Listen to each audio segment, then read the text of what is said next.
This is a 100-question beast that hasn't evolved in nearly 100 years. Yet now, all for the chance to devour 50 more helpings of braised wild pork, it hurls itself at a level 3 blunt armor pig, dozens of times its own size, and its owner has been unable to sense spirit energy since the age of 8, unable to strengthen his body or bond with higher-grade spirit creatures like everyone else. 100 years ago, the spirit energy revival began, and spirit energy became the most fundamental force in this world. Under its influence, all living things evolved in one of two directions. Some regressed to primal instincts, boosting raw physical power, while others underwent spiritual mutation, focusing on energy-based attacks. Humans, too, developed a wide range of spirit energy professions, but none of this means anything to Lin Yuan. He has always been frail, and even though spirit energy drives the growth of all living things, for him it has always been a distant dream. At 18, he owns a small spirit creature shop of his own, but the heat is suffocating with no way to cool down, and the lily in front of him looks like it's about to wilt. As the lowest-grade healing-type spirit plant, it can barely compete, worth less than a bundle of green vine used as feed. Hardly anyone bothers raising low-grade spirit creatures,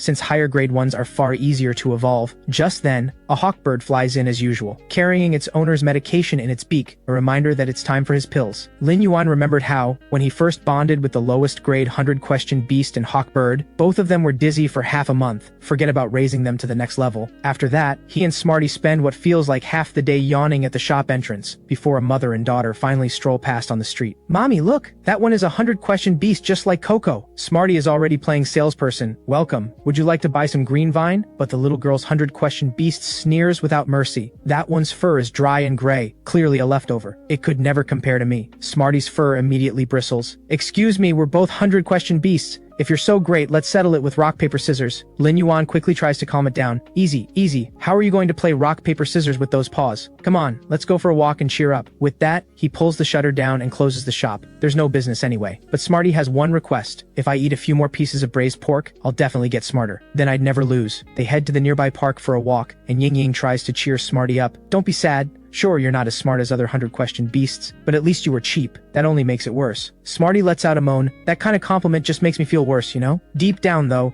Lin Yuan is the one blaming himself. "If only I could sense spirit energy." But at that moment, a blunt armor pig bursts out of the bushes near the park. Clearly something has gone wrong at a nearby spirit breeding base. And Smarty, whose judgment is always questionable, spots what it sees as 50 tons of braised pork walking on 4 legs, and lunges straight at it. Lin Yuan grabs it just in time and runs. "You'd trade your life for a meal? Smarty, you can't win against that thing." Then the blunt armor pig lets out a strange roar. It's a naturally calm spirit creature, and Smarty's antics should never have been enough to set it off. But Lin Yuan has no time to wonder why it's enraged. On top of that, he feels more drained today than ever before. Mid-run, his foot slips, and he crashes to the ground. Ying Ying and Smarty immediately throw themselves in front of him. "Lin Yuan, I'll protect you." Lin Yuan knows they don't stand a chance. He tells himself he cannot pass out, but the next second, a mysterious force drags him into his spirit sea. At the same time, a voice that has been silent for 10 years echoes in his ears. He looks up and sees a large, strangely familiar copper ring floating in the air. "Is this the copper ring I lost when I was 8? The one that vanished without a trace after it touched my blood?" The moment Lin Yuan's thoughts settle into stillness, the copper ring locks firmly onto his wrist. Its blinding light is like the first light of dawn, shattering the darkness and tracing the outline of distant mountains. In that moment, spirit energy flows back into Lin Yuan for the first time since he was 8 years old. Meanwhile, Smarty is playing a frantic game of chase with the normally gentle blunt armor pig. Lin Yuan has reawakened Mobius after 10 years of silence, but he can't help feeling that this trickle of spirit energy won't be enough to do anything. Then the Mobius ring on his wrist suddenly blazes with light, and a surge of spirit energy floods directly into his eyes. He can now see attribute panels, but the blunt armor pig is a common grade level 3, while Smarty and Ying Ying haven't even reached level 1. Lin Yuan reads the pig's next move. "Dodge now, Smarty. It's attacking from the right." Sure enough, Smarty follows the call and narrowly escapes, but Lin Yuan knows it's not enough. Even with perfect timing, the gap in power is too wide. "I need more power, if you are truly my bonded spirit creature." The Mobius ring seems to receive its owner's plea, and the light it radiates becomes identical to the glow surrounding Ying Ying. Are they about to evolve? Is this the power of the ring? On the other side, the blunt armor pig grows even more agitated at the sound of Ying Ying singing, and lets out a furious roar that sends both Smarty and Ying Ying flying more than 10 meters away. Lin Yuan knows that even on the eve of evolution, the gap between them and a level 3 creature is still far too great. Smarty sprints for its life, grumbling that this braised pork is way too dangerous. Ying Ying stammers a desperate cry. "Lin Yuan, what do we do?" Lin Yuan spots the pig's weak point. Ying Ying, saying, "Draw its attention,"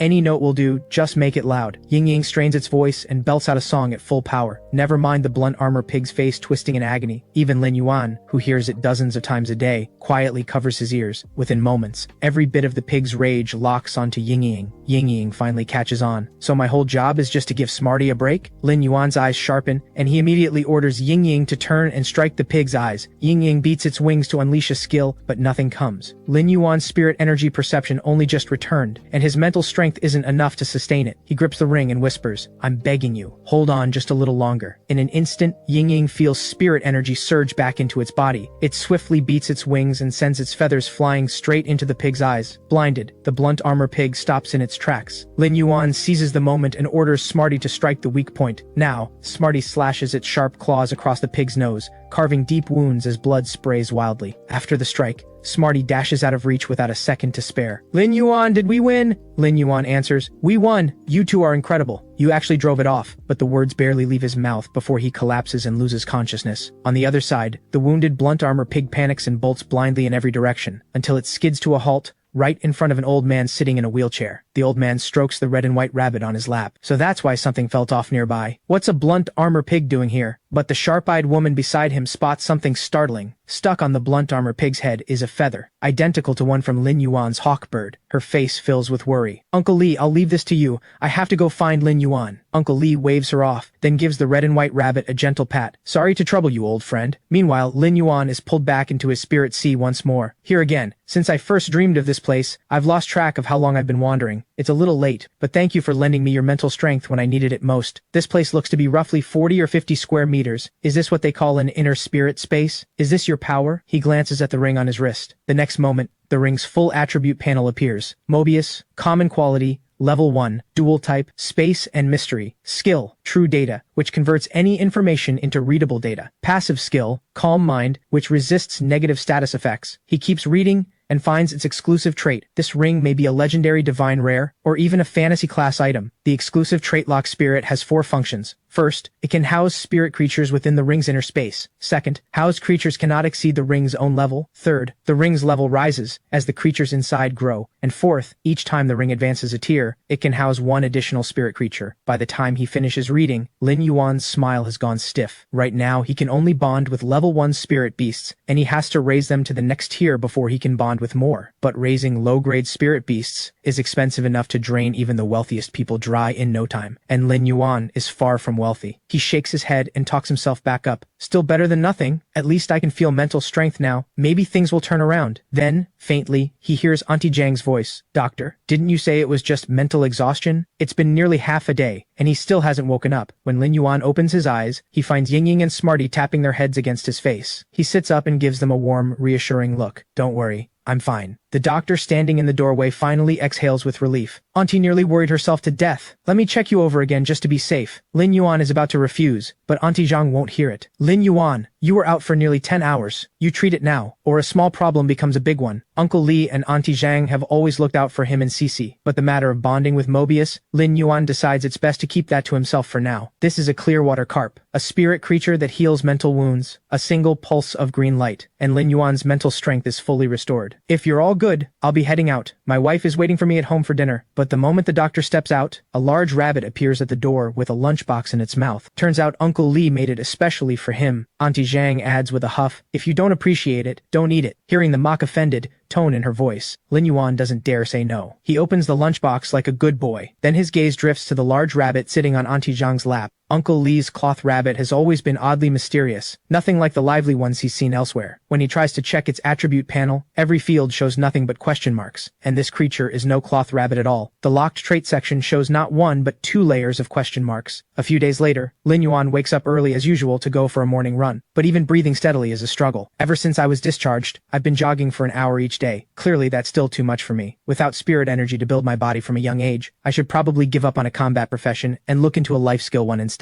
Just then, Auntie Zhang passes by, pushing Uncle Li home after a trip to the market. "Up early for your workout, Lin Yuan?" Lin Yuan flexes his thin arm and nods. "Yep, gotta stay in shape." But the moment he speaks, an attribute panel appears on Uncle Li's lower leg. Bone rot blight, caused by the bone rot silkworm, platinum tier or above, combining biological toxin with spirit curse. The bone-rot silkworm burrows into flesh and sacrifices itself to create the blight. Yet Uncle Lee has somehow contained this devastating poison to just his lower leg. His spirit energy profession level must be at least king rank, and if that's the case, that rabbit of his is likely seriously injured too, and they are both here to recover, hiding his true strength all this time. The two say their goodbyes. Lin Yuan, call us if you need anything. If Cece has any fees to pay, don't try to handle it alone. Lin Yuan is deeply touched. Uncle Lee has always taken care of him and Cece. Now, more than anything, he wants to find a way to heal Uncle Lee's injury as repayment. He trudges home exhausted, but today he has no intention of opening the shop. Overnight, his green vine has evolved. Superior quality? It was common quality just yesterday, and now it's gone up. Could it be that my spirit energy isn't leaking out at all, but instead flowing into the spirit creatures around me, triggering their evolution? I need to test this again. This time I'll raise the difficulty and go straight for a recovery type. Lily. He channels spirit energy through his hands into the plant, and the green vine evolves into a level 1 elite grade Lily, complete with 2 healing skills. Even a well-grown common grade Lily goes for a decent price, but an elite grade one with these skills, the price jumps 10 times over. He rushes upstairs and shakes Smarty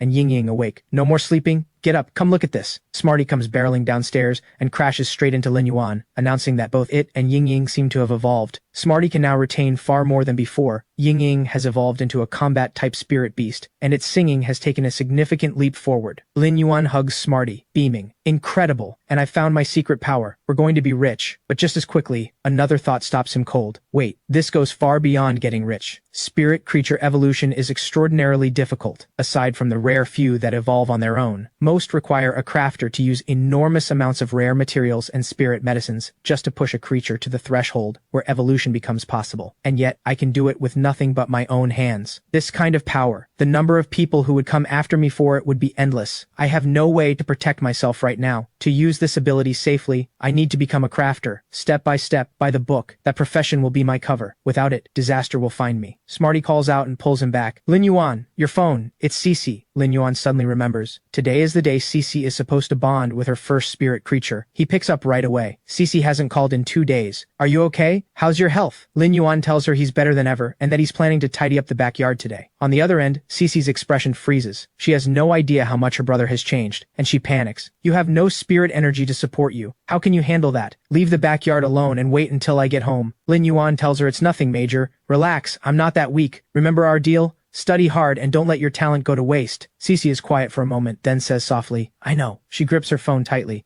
Lin Yuan, I won't let you down. The scene shifts to Cece's school, where her homeroom teacher addresses the class on the importance of choosing your first spirit creature. While the quality and grade of a spirit creature are critical, the level of the spirit energy practitioner also affects how well that creature performs in combat. Every combat profession type has a different range of spirit affinity. If the creature falls outside your affinity type, the bonding will likely fail, or worse, leave you with damaged mental strength. Even life skill professions require long-term study to truly understand spirit creatures before spiritual materials can fuse properly. Our class leans toward combat profession training, so the pairing of spirit creatures must be considered with extra care. But when the bell rings, the teacher keeps Cece behind. Cece, are you really not going to reconsider your choice? I understand your situation at home, but your talent is exceptional, and the federal 100 to child selection is coming up. You cannot afford to miss this chance. Cece lowers her head in silence, carrying a burden she can't put into words. Back home, Lin Yuan has spent hours raising all 300 pots of Lily to elite grade. This batch is worth at least 20,000 federal credits, enough to have a shot at getting Cece a high-grade spirit creature to bond with. Then an unknown number calls. Thinking it's a customer, he picks up, but the voice on the other end is urgent and furious. Are you Cece's guardian? Do you know this child is planning to bond with a gray armor beetle? How can you let talent like hers go to waste like this? Lin Yuan knows exactly what a gray armor beetle is, a common grade creature you can buy for 200 federal credits, with useless skills and the risk of its attack state backfiring on its bonded partner. No one in their right mind would bond with one. It's nothing but food for higher-grade insectivore-type creatures. The teacher continues, Cece's spirit affinity covers all defense-type spirit creatures. You should get her an elite-grade defense type as her first bond. Lin Yuan thinks it through. Elite grade will take at least 100,000 federal credits, but he agrees. Understood. I'll get her the right spirit creature within 2 days. He hangs up and stares at his green vine in thought. No time to waste. I need to raise all of this common grade green vine to elite grade, then trade it for a top-tier elite defense-type creature for Cece. The spirit creature market is a mixed bag. Lin Yuan takes care to keep Mobius hidden before heading out. Smarty insists on coming along. Haggling is literally one of 100 question beast's duties. Lin Yuan can only sigh. Ever since the evolution, this one has gotten stubborn. Just then, a heavy-hoofed donkey cart pulls up to the curb. It's a common-grade spirit beast known for its speed, widely used as the most basic form of public transport. After 100 years of the spirit energy revival, evolved and mutated spirit creatures have long replaced most steel machines. But this isn't a step backward. Spirit beasts are simply more cost-effective and reliable. Lin Yuan and Smarty climb aboard, but the moment it picks up speed, Smarty nearly gets launched off the back. The driver asks if they're heading to the spirit creature market. Good timing today. Lin Yuan perks up. Something new in stock? The driver gets right to it. Haven't you seen the news? 2 days ago, a dimensional rift opened about 30 miles outside the district. The Violet Gold Guard spent 2 full days and nights wiping out the swarms of creatures that poured through, before finally bringing the rift under control. 3 squads are still stationed out there right now, keeping watch. The rift opened right next to a spirit breeding base. Most of the creatures are dead or injured, and the employees who escaped are now selling the surviving wounded ones at the market. Smarty connects the dots immediately, thinking back to the blunt armor pig from a few days ago. So that's how it got out. The driver adds, several blunt armor pigs got out. I snagged a bargain on one just yesterday. Lin Yuan's eyes light up. Injured spirit creatures won't cost much. They arrive at the spirit creature market, and Lin Yuan can already tell the crowd is much larger than usual. Smarty seems even more excited than Lin Yuan. Leave this to me. What are we buying? How much do we have? Lin Yuan calmly replies, we need a defense-type elite-grade spirit creature. It'll cost around 100,000 federal credits, so we'll be trading the green vine and Lily we upgraded last night. Smarty is worried they'll get taken advantage of. As Lin Yuan walks through the stalls, the spirit plants seem to call out to him. He can now clearly sense an instinctive pull towards some creatures and a push away from others. The softer the glow, the more familiar it feels. But is my spirit affinity type really this broad? I'm drawn to both healing type and support type, and plant type spirit creatures feel natural to me too. Cece's affinity is defense type. While he's still thinking, Smarty is already in a fierce haggling match with the stall owner. Lin Yuan steps in to apologize, but Smarty insists that if it keeps going, it can drive the price down to 20,000. Lin Yuan isn't against haggling, he just hasn't finished checking the other stalls. Do you know what it means to shop around? They move on and come across a bonsai turtle. It's a decent defense-type spirit creature, but the grade is too low and it moves too slowly. There's no time to help it evolve. The warpball fish nearby is an elite-grade defense type, but its skills are no better than a thick-hide rabbit's, and it's so timid it could never protect Cece. He works his way through stall after stall, and not a single creature measures up to the first thick-hide rabbit he saw. Then an iron cage up ahead catches his eye. Inside are 3 small rams with massive curved horns. Clearly still lambs, yet those horns are enormous, wildly out of proportion with their tiny bodies. The coiled horn ram is one of the stronger creatures in the elite grade, and these are just lambs, already at perfect quality. Lin Yuan walks up to the vendor. How about 100,000 federal credits for one of these coiled horn rams? The man pulls the newspaper off his face and gives Lin Yuan a look. Hold on, let me call my wife. While the vendor is on the phone, Smarty grumbles. I checked prices on StarNet yesterday. Even a rare quality coiled horn ram only costs 90,000. Lin Yuan stubbornly insists he was showing goodwill. The vendor hangs up and immediately demands 120,000 federal credits. Not a credit less, Lin Yuan mutters under his breath. Daylight robbery. They walk away and Lin Yuan looks defeated. I think that's the only defense-type creature in the market. Smarty sighs. If there's no other choice, we go back and haggle for the coiled horn ram. It's for Cece. Just then, a nearby meat vendor announces they're sold out. Voices from the crowd call out, don't you still have some badly injured spirit creatures in the back? Why not slaughter them? Lin Yuan's eyes light up. Injured spirit creatures. Smarty sighs. This is not the time to be thinking about braised pork. The vendor raises his hands and apologizes to the crowd. The ones in the back aren't for slaughter. Sorry to keep you waiting. If anyone's interested, you're welcome to take a look. Only 3 left, and they're a bargain. The crowd disperses once they realize there's no meat. After all, buying a badly injured spirit creature is useless if you can't afford a crafter to heal it. The vendor sees Lin Yuan step forward and out of habit says the meat is gone, and this stall won't be selling it anymore. I'm not here for meat, Lin Yuan says. I want to see the spirit beasts in the back. As he speaks, Lin Yuan quietly activates Mobius's calm mind skill, easing the tension in the air and, without anyone noticing, making the vendor a little more inclined to trust him. The vendor's expression softens noticeably. I'm not that much older than you. Call me Kai. There are 3 badly injured spirit creatures in the back. Let me take you. As you can see, these 2 are web spray spiders. They look decent from the front, but their abdomens have both been torn open. At this rate, they won't last 2 more days. Lin Yuan checks their attribute panels. Both are elite grade level 10, perfect quality, just 1 step away from bronze tier. If they weren't injured, these would go for 300,000 federal credits on StarNet, right? Kai nods. But right now, 15,000 for both would be a good deal. Lin Yuan addresses him warmly. Kai, I want to buy these 2 web spray spiders, but I don't have enough cash. Would you be open to a trade? Kai shakes his head. Once I'm done clearing out this batch, I'm planning to open a new spirit breeding base. Whatever you're offering, I might not need it. But the moment Lin Yuan hears spirit breeding base, a smile pulls at the corner of his mouth. What if I said elite grade green vine? That gets Kai's attention. Elite grade green vine as a trade? What's the quality like? Lin Yuan answers with full confidence. If you'd like, you're welcome to come take a look first. Kai turns and rests a hand on the Dusk Rock Ox beside him, letting out a long sigh. This is the last spirit creature I have left, the one we put the most work into. But now,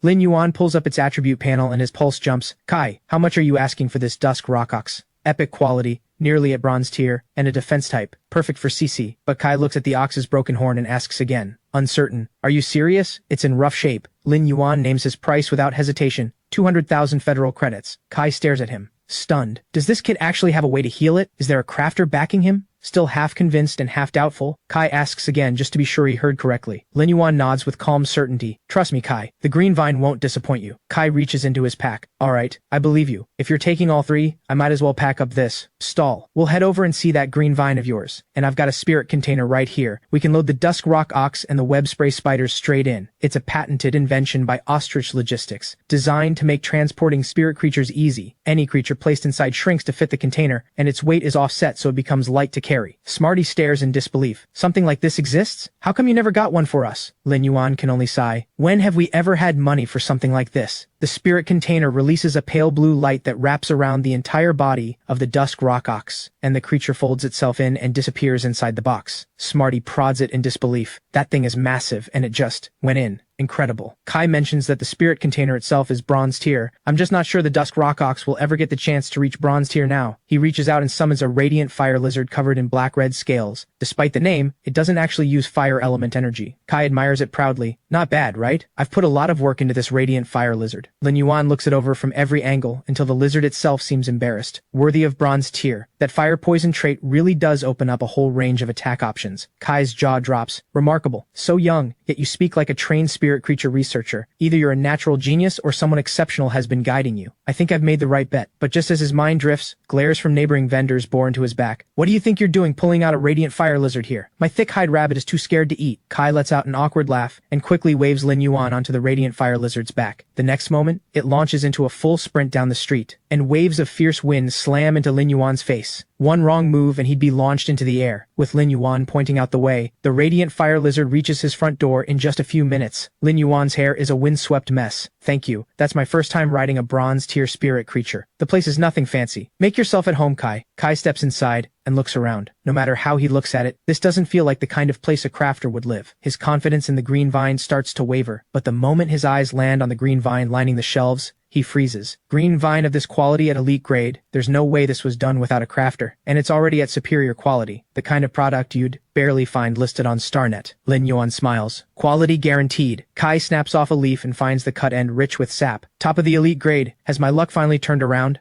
He thought back to the times he had visited crafters, only to be turned away every time for lacking rare and prized materials. Getting a crafter to work for you means offering the spirit materials they want. At my level, securing live spirit materials is out of the question, but if I could build a connection with this young friend. Seeing Kai lost in thought, Lin Yuan asked, "Are you satisfied with the green vines?" Kai snapped back to reality. "Absolutely. Let's talk price. Your green vines are all elite grade. Superior quality. They'd fly off the shelves online at 30,000 a pot. My top offer is 30,000 per pot. I'm looking for 100 pots. Not sure if you have that many on hand." The moment he said it, Smarty started counting every available finger. 100 pots? 30,000 each? How much is that even? Lin Yuan kept his expression calm and replied, "Done." Inside, though, he was buzzing with excitement. "I need to level up my spirit energy profession fast. Green vines are the easiest way to do it." Kai had his own calculations running. This deal is no small sum, yet the young man didn't even blink. Unflappable, like someone who has seen the world. That plain outfit and this modest shop must be a smokescreen, coached by someone powerful behind the scenes. He then turned to Lin Yuan. "How many days would you need to get everything ready?" Lin Yuan said 7 days, 1 pot per hour, 2 days to deliver a gift to his sister, plus time to rest. 7 days was already pushing it to the limit. The moment Kai heard 7 days, tears streamed down his face. An order this size would take at least 2 months anywhere else. This fast, you're practically a miracle supplier. Lin Yuan and Kai then made their trade, with Lin Yuan reclaiming the web spray spider and the Dusk Rock Ox first. Kai had wanted to pay a deposit for over 70 pots of green vines up front, but Lin Yuan turned him down, telling him to come at the agreed time and settle everything everything at once. After securing the 20-plus pots of green vines, Kai climbed back onto his radiant fire lizard, bid Lin Yuan farewell, and promised to return in 7 days for the full order. Lin Yuan went to the backyard and released the Dusk Rock Ox. Its 2 horns were shattered stumps, and its body was riddled with dense, small wounds, a painful sight. Smarty and Ying Ying assumed it would be staying permanently and worried Lin Yuan couldn't afford to keep it. But Lin Yuan's only thought was to save it first and figure out the rest later. He gently channeled spirit energy into the Dusk Rock Ox and immediately sensed how dangerously weak it was, on the very edge of death. Within 10 minutes, the dense wounds across the Dusk Rock Ox's body began to slowly close under the flow of spirit energy. Seeing the spirit energy taking effect, Lin Yuan immediately quickened his infusion. Then suddenly, the Dusk Rock Ox began trembling all over and let out agonized, bellowing moos. Lin Yuan felt a powerful force pushing back against his hands. A moment later, the Dusk Rock Ox was enveloped in a crystalline barrier, unmistakably the breakthrough shell of a bronze tier advancement. At the sight of it, Lin Yuan pushed even harder, flooding spirit energy into the barrier with full force. Half an hour later, a crack finally split across the barrier, then the entire barrier shattered like exploding glass, and the shockwave sent Smarty and Ying Ying flying. Lin Yuan immediately activated True Data and checked the creature's status. The spirit creature's name had changed to Rhinohorn Iron Bull, and its horns had curved forward like a charging bull's, as if born for the sole purpose of piercing through anything in its path. And since it had evolved from epic quality, 3 selectable exclusive traits appeared before Lin Yuan. Lin Yuan fell into thought. Only one of the 3 traits could be chosen. 2 of them were genuinely strong options. But a trait like Traverse was clearly useless on a defense-type spirit creature. Scale Skin would likely coat its body in thick armor plating, boosting defense, and also dealing significant damage to anything it scraped past during a charge. The last trait, Pain Absorption, was the most intriguing. It could convert a portion of the damage received directly into healing. A tough, brainless tank. That's exactly what it would be. Paired with the sacrifice skill, his sister's safety would be far better protected. With that in mind, Lin Yuan made his choice. Pain Absorption. And with that, the Rhinohorn Iron Bull's evolution was complete. The more Lin Yuan studied it, the more he saw how its skills and traits could form a powerful cycle. It wasn't so much a defender as an all-out attacker wearing a tank's disguise. Making it CC's first spirit creature was the perfect choice. Let's see who would dare get close to her now. Smarty, on the other hand, couldn't shake the feeling that something was off. Like pairing a beauty with a beast, Lin Yuan didn't care. CC's safety was all that mattered. Besides,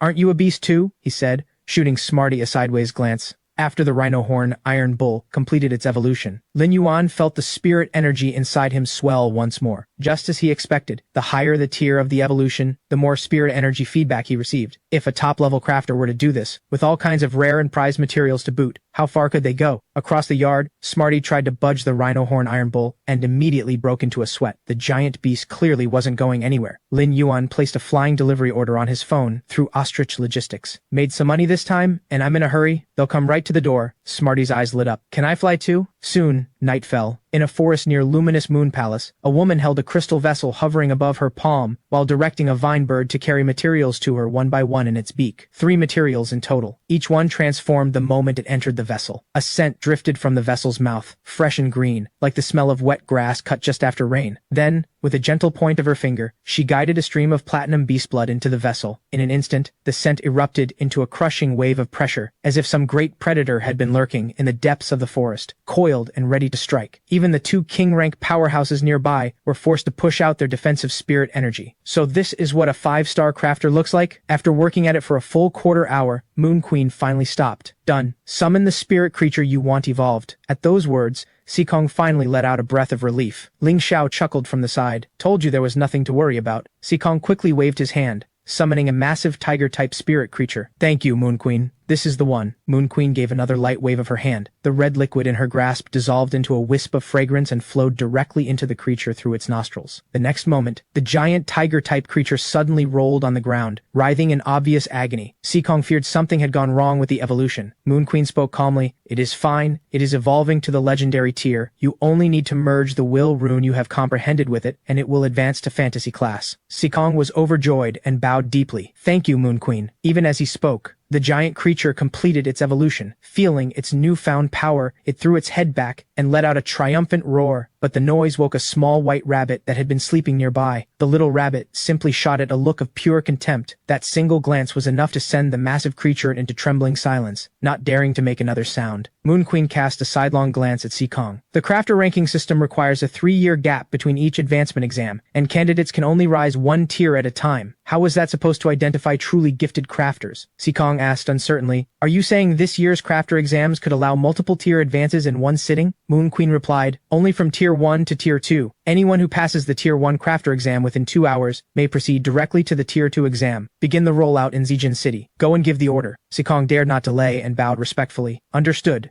City Lord Ling Zhao, standing nearby, asked with some curiosity, is this because you feel the Federation's crafter exams have failed to produce any truly gifted young candidates in recent years? Not a single person able to comprehend even one will rune? But Moon Queen shook her head. No, this is a personal matter. Jujun and Shuzun are both 5-star crafters and both have taken on disciples. I simply cannot fall behind those 2 old relics. Ling Xiao was stunned. Moon Queen is actually looking for a disciple? Moon Queen continued. Also, the dimensional tide is approaching, and Zijin City has more dimensional rifts than anywhere else. As City Lord, you must hold your post with full devotion, guard the land, and protect the people. Every rift must be watched. No failures. Ling Xiao responded immediately. Rest assured, as City Lord, Ling Xiao will always be the backbone of Zijin City. Meanwhile, Lin Yuan was aboard a black-winged falcon, soaring over mountains and plains. The pilot noticed Lin Yuan's pale complexion. Hey, you doing all right? It'll smooth out once we clear the clouds. Your 100-question beast sure is lively. Shame we were already over capacity, otherwise we could have brought it along. Truth be told, if Ying Ying hadn't held Smarty back, there was no way it would have stayed behind. Lin Yuan was fighting waves of nausea, but managed to reply, I'm fine. Plenty of chances ahead. The pilot continued the tour. Here we go. Take a look, but don't go getting scared of heights on me. This is one of the most famous sights near Zijin City. First time seeing it, I take it. The moonlight is strong tonight, otherwise you'd just be staring into darkness. Lin Yuan looked down and felt the nausea fade. You're right. This is something else entirely. But the moment the words left his mouth, something began to form inside his spirit sea. Could this be a will rune? The pilot up front asked if he was okay. Lin Yuan shook his head. Nothing. We've been flying through the mountains for a while now. How much longer to Zijin City? The pilot said probably tomorrow morning. You were airsick at the start, so I had to dial back the speed. Lin Yuan reached over and tapped the pilot's shoulder, pushing through a wave of physical discomfort. Don't worry about me. Full speed ahead. Before long, morning arrived. All the students had gathered at the training ground for combat drills. The goal was to select the Violet Gold 100 and to find truly gifted talent. Course schedules across all grade levels had been accelerated. The instructor announced the rules from the platform. Once all students have formed their contracts, you will be paired by draw with third-year students for sparring practice to get familiar with your spirit creature's skills. A girl with blonde hair leaned over to Cece. You're really going to bond with a gray armor beetle? When we're up against third years? Cece looked down at the weakest spirit creature in her hand with a resigned expression. She had no choice. To avoid adding to her brother's burden, she had to bond with the cheapest option, the gray armor beetle. The lopsided sparring matches moved quickly, and soon the 8th bout was underway. A first year's gliding katydid fled the field and lost again. The girl felt it was completely one-sided. Fighting the upperclassmen was pointless. All her hope now rested on Cece. You're next. You're the best in our class. Show them what we're made of, the instructor called out. Match 9 is about to begin. Are both of you ready? A blonde-haired student named Feng Lixing stepped forward and announced he was ready with easy confidence. Quite a few students recognized him. His family had connections in the Crafter General Guild, and he only needed a few more wins to qualify for the Violet Gold 100. Feng Lixing looked over the first years and smiled to himself. Word just came from the Crafter General Guild last night, and now I get a bunch of stepping stones to pad my win record. Heaven is on my side. Yours truly is about to rocket straight to the top. This first year, Cece,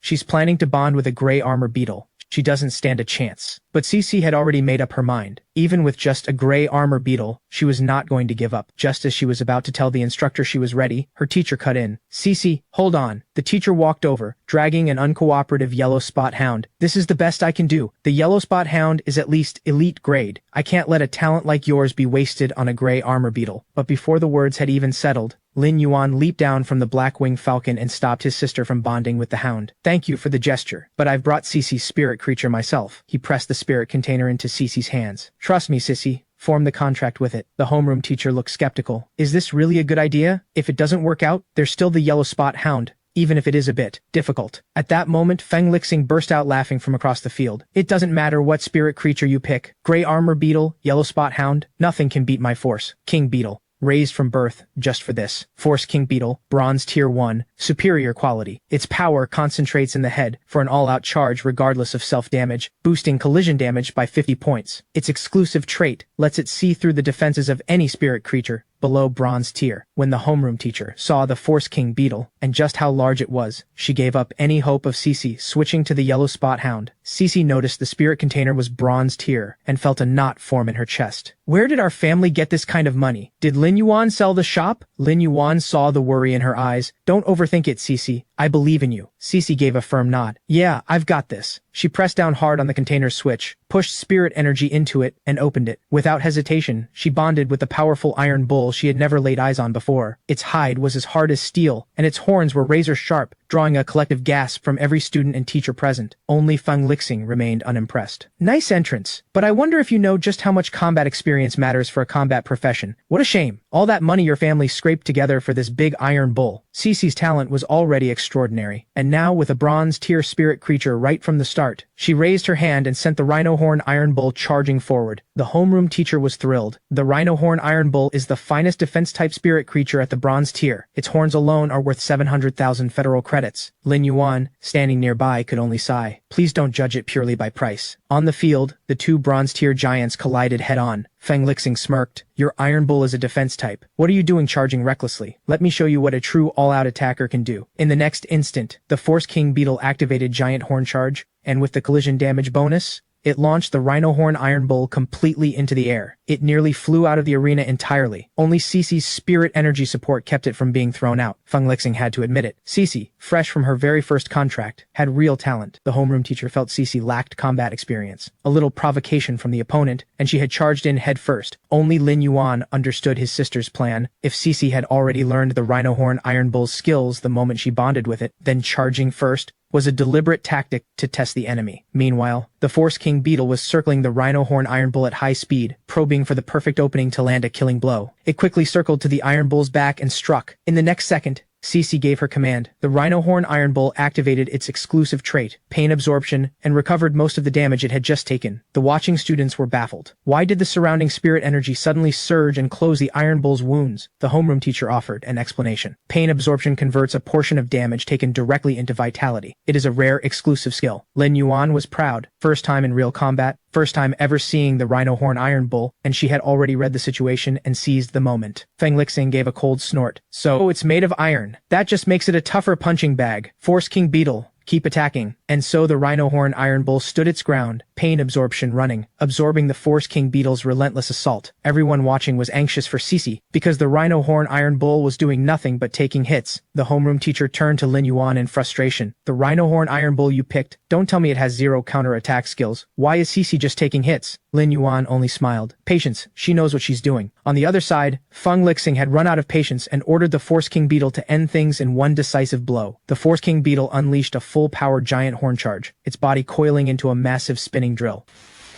Seizing the moment, Cece commanded the rhino horn iron bull to slam its horns into the ground and activate Rockhorn. The students around the arena fell silent in shock. Using the terrain like that? Is that even allowed? But Feng Lixing had nothing but contempt for the iron bull that could only defend. He ordered the Force King beetle to smash through all the broken stone and keep attacking. But this time, Cece was no longer content to hold the line. She drove the rhino horn iron bull to use Rockhorn again, and the two beasts crashed head-on. The students who had assumed the Force King beetle had the clear edge couldn't believe their eyes. The big iron bull actually held its ground. Why was it suddenly even? The Force King beetle had the clear advantage just moments ago. The homeroom teacher stepped in to explain. Everyone, the Force King beetle's skill giant horn charge is an all-out attack made at the cost of its own body. It looked dominant, but every charge was damaging the beetle itself. On top of that, this Force King beetle was almost certainly raised to maximize damage output and precision, at the expense of recovery and endurance. Lin Yuan quietly smiled to himself. That kind of high-damage, high-agility training was built for one purpose: dominate the opponent early and end the fight fast. Gradually, the Force King beetle began to lose its grip on the fight. Insect-type spirit creatures simply could not match the rhino horn iron bull's balance and endurance in a prolonged struggle. Feng Lixing felt like he wanted to disappear. A first year, she bonds with a bronze-tier spirit creature and then shuts down a full assault attacker. Why does the world have it out for me? Without another thought, Feng Lixing threw the rulebook aside and ordered the Force King beetle to break off, change direction, and go straight for the spirit energy profession user. The Force King beetle launched into the air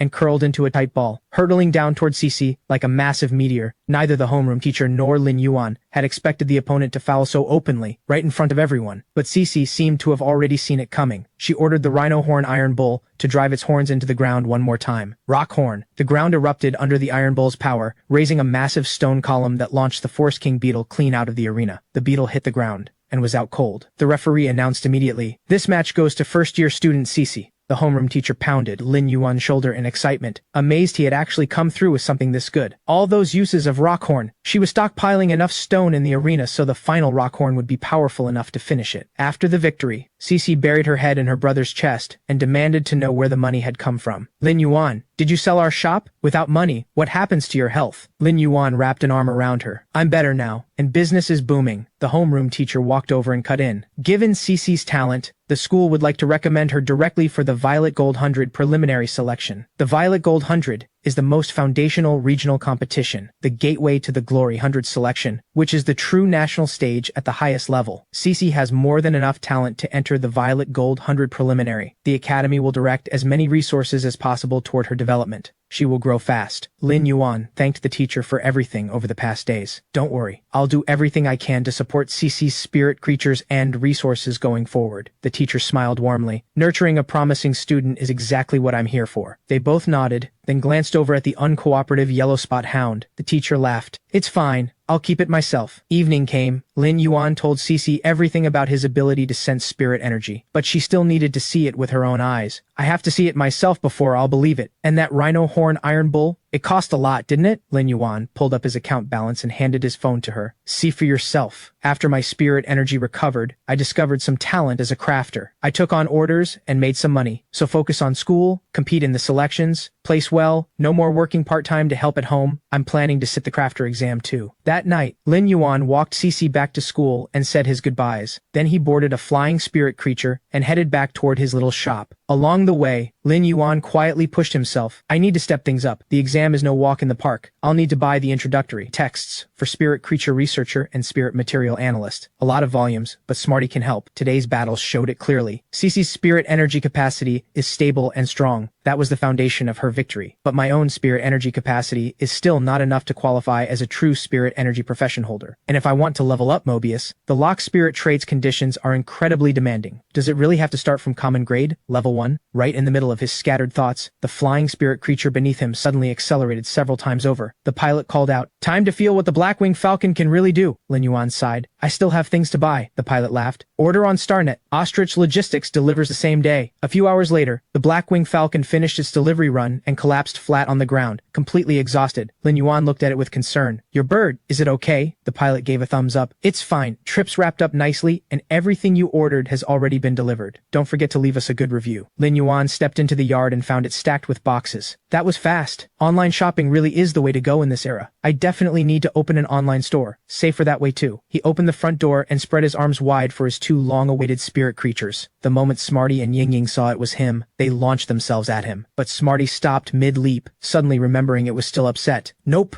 I'm angry." Ying Ying tried to soothe it. "Didn't I take you flying for a long time today?" Smarty pushed Lin Yuan's hand away. "I have the right to stay angry for 2 full days." Lin Yuan sighed. "Growing up just makes them harder to win over." Good thing he had a backup plan. He opened a can. "Smarty, this is a sorry gift I ordered specially for you." The moment the smell hit, Smarty was drooling. "Let the record show. I am still angry. I am simply choosing to shorten my anger." Seeing Smarty with a treat, Ying Ying couldn't hold back and flew up to Lin Yuan, tugging at him repeatedly. "What about me? What about me?" Lin Yuan immediately produced a pot of elite-grade green vine. "This one is yours from now on. Your very own supply." With the two little gluttons sorted, Lin Yuan started hauling the boxes inside. An hour later, the entire breeding room was packed with green vines, 150 pots in all. But among the sea of green vines, Ying Ying spotted something different, a single plant unlike the rest. A small card hung from it, reading, "Buy 100 pots of green vine, receive 1 lily of matching grade, free." The moment he saw the lily, Lin Yuan realized, this recovery type, support type, plant type spirit creature was exactly what he needed. He scooped up the lily and rushed upstairs, ordering Smarty and Ying Ying not to follow. He then reached out with his spirit sense to the Mobius ring on his hand,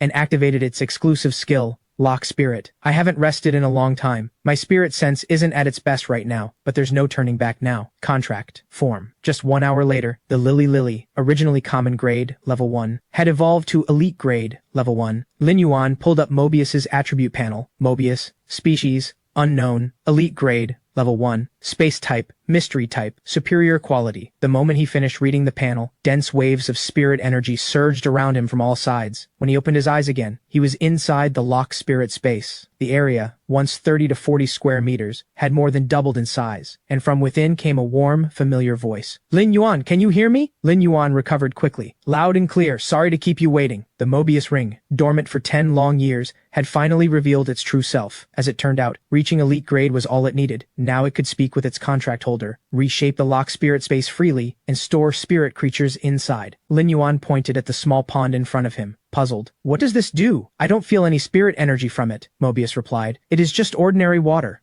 Such a blunt answer left Lin Yuan completely at a loss, but Mobius found it perfectly reasonable. Water brings good fortune. Lin Yuan hadn't expected this little ring to have such a personality. He tossed a few low-grade energy stones into the pond, and found that even the lowest-grade energy stones, the kind used in flower pots, could still release spirit energy effectively, Mobius explained. In the outside world, spirit energy disperses into the air. Inside the locked spirit space, it cannot escape. Place higher quality energy stones here, and the spirit energy will become very dense. Lin Yuan lit up. So if I strengthen spirit creatures in here, the efficiency will be several times faster? Mobius answered. Yes. Though as you advance further, the time needed will also increase. But then Lin Yuan remembered, all of this required a massive amount of federal credits. Even the cheapest energy stones weren't exactly affordable, let alone the good ones. Making money had become urgent. Then Lin Yuan noticed Mobius beginning to fade. Mobius said calmly, I only have 30 minutes each day to maintain this level of clear communication. Time is up now. Lin Yuan, I was your very first contracted spirit creature. For what the past 10 years cost your spirit sense and spirit energy perception, I am sorry. Lin Yuan shook his head. It's alright, those 10 years taught me a lot, and now I've found hope again. There's still a long road ahead. My challenges have only just begun. Back outside the locked spirit space, Lin Yuan got straight to work strengthening the green vines for the next several days. Apart from eating, sleeping, and his daily 30-minute conversation with Mobius, Lin Yuan did nothing but strengthen all 150 pots of green vines. Occasionally he carved out a little extra time to work on his other spirit creatures as well, and thanks to the breakthroughs he had made during this period, the 2 injured web spray spiders finally had a chance at recovery. 7 days passed quickly. Kai arrived at Lin Yuan's little shop, right on schedule. He pressed his palms together and looked skyward. Please, let me bet on the right horse and turn things around.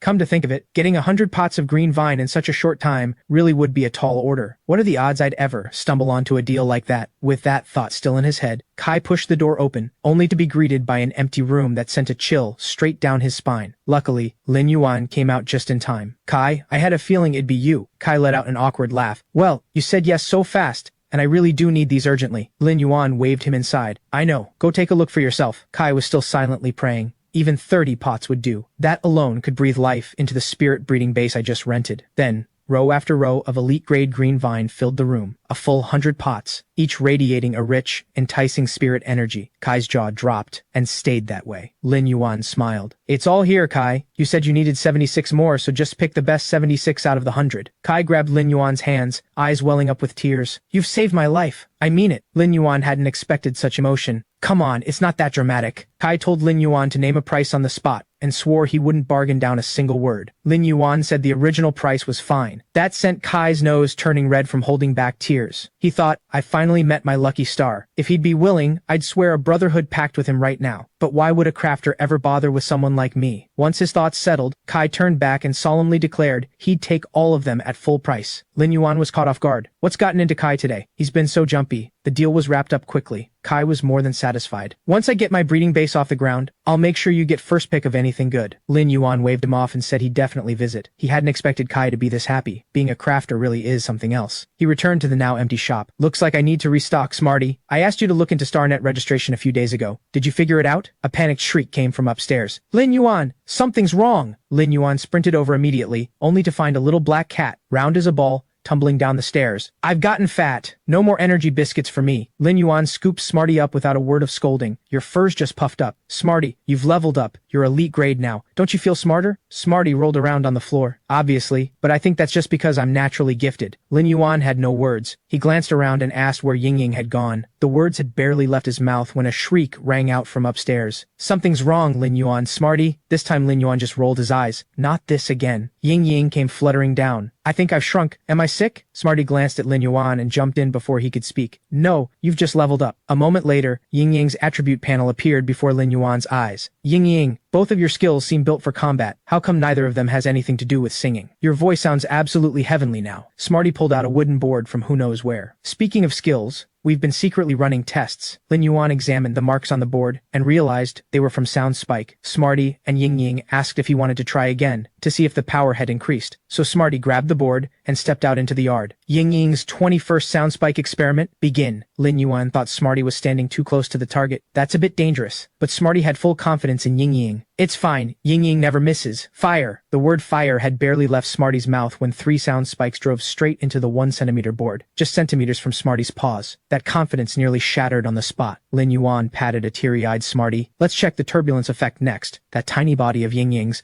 suddenly erupted with energy, whipping up a wild, chaotic burst of air that shredded the 1-centimeter board to pieces. Lin Yuan was stunned. That kind of power from turbulence was in a completely different league from common grade. Ying Ying is a true combat spirit creature, through and through. With Ying Ying's skill testing wrapped up, Lin Yuan went online and placed a large bulk order for green vine delivery. Smarty thought Ying Ying's skills were fascinating and wanted to watch again, but Lin Yuan shut it down immediately. We've already seen it several times. Ying Ying's exhausted. Let Ying Ying rest. You're a 100-question beast. Completely different type. Besides, I'm going to need you soon. Smarty perked up at being needed. Really? Just say the word. Lin Yuan didn't explain much. He just told Smarty to go feed the 2 web spray spiders first. Smarty inched toward the web spray spiders with trembling paws, holding out the green vine as if silently begging them not to bite. Lin Yuan couldn't help but stifle a laugh. Fear of spiders really does seem to be hardwired into most spirit creatures. Alright, I was just teasing. In a bit, go ahead and log the shop's spirit creature info. From now on, anything involving records and data is your job. As Lin Yuan channeled spirit energy into the web spray spiders, their appearance began to shift. Smarty sensed 2 distinct auras radiating from them. They're about to evolve, Lin Yuan said. Sure enough, both web spray spiders shot silk upward, wrapping themselves in a cocoon. Smarty wondered how Lin Yuan had suddenly become so capable. It's the same as with the rhino horn iron bull, Lin Yuan explained. They were already on the verge of evolving, but got badly injured in an accident. Once their vitality was restored, the evolution just happened naturally. 2 hours later, the hard cocoons finally began to stir. Before long, 2 web spray spiders emerged, each having evolved in a completely different direction. Even Lin Yuan hadn't expected such a pleasant surprise. Clearly, Kai had done a solid job raising them before. Smarty then asked Lin Yuan whether he wanted to sell the 2 spiders. I've already registered our StarNet shop. Lin Yuan stared wide-eyed at the name field. Why do I still need to type in a name? Smarty sighed. I left it blank on purpose. Figured you'd want to feel involved. Lin Yuan didn't even think about it, and typed in a catchy name off the top of his head. Smarty looked at it and immediately regretted everything. I worked so hard to set up this shop and you gave it a name that boring? After settling on a name, Lin Yuan spent the better part of an afternoon installing the StarNet receiver, then placed his StarNet card on the receiver to scan. The next moment, a virtual room appeared before them. Nothing but 4 pristine white walls and empty space. Lin Yuan then used his StarNet card to scan in the shop's elite-grade green vine, along with the data of the 2 newly evolved web spray spiders. The virtual representations formed from that data filled the shop, a space easily more than twice the size of their actual home. It was a world built entirely from data, yet that data was real, simply presented here in virtual form. Smarty was curious. If the data is real, why didn't the decorations from home come through too? Lin Yuan replied with an awkward look. Because decorations on StarNet cost extra, Smarty sighed. That's painfully practical. Meanwhile, Lin Yuan fiddled with his StarNet card and discovered he could pull up a menu. He tapped the travel option, planning to browse the StarNet community. In no time, the 2 of them appeared on a community street, surrounded by high-rank spirit energy profession users and all manner of high-tier spirit creatures. Smarty was drawn to a furniture store, and Lin Yuan had been thinking about picking something up to decorate the shop anyway. But when they walked in,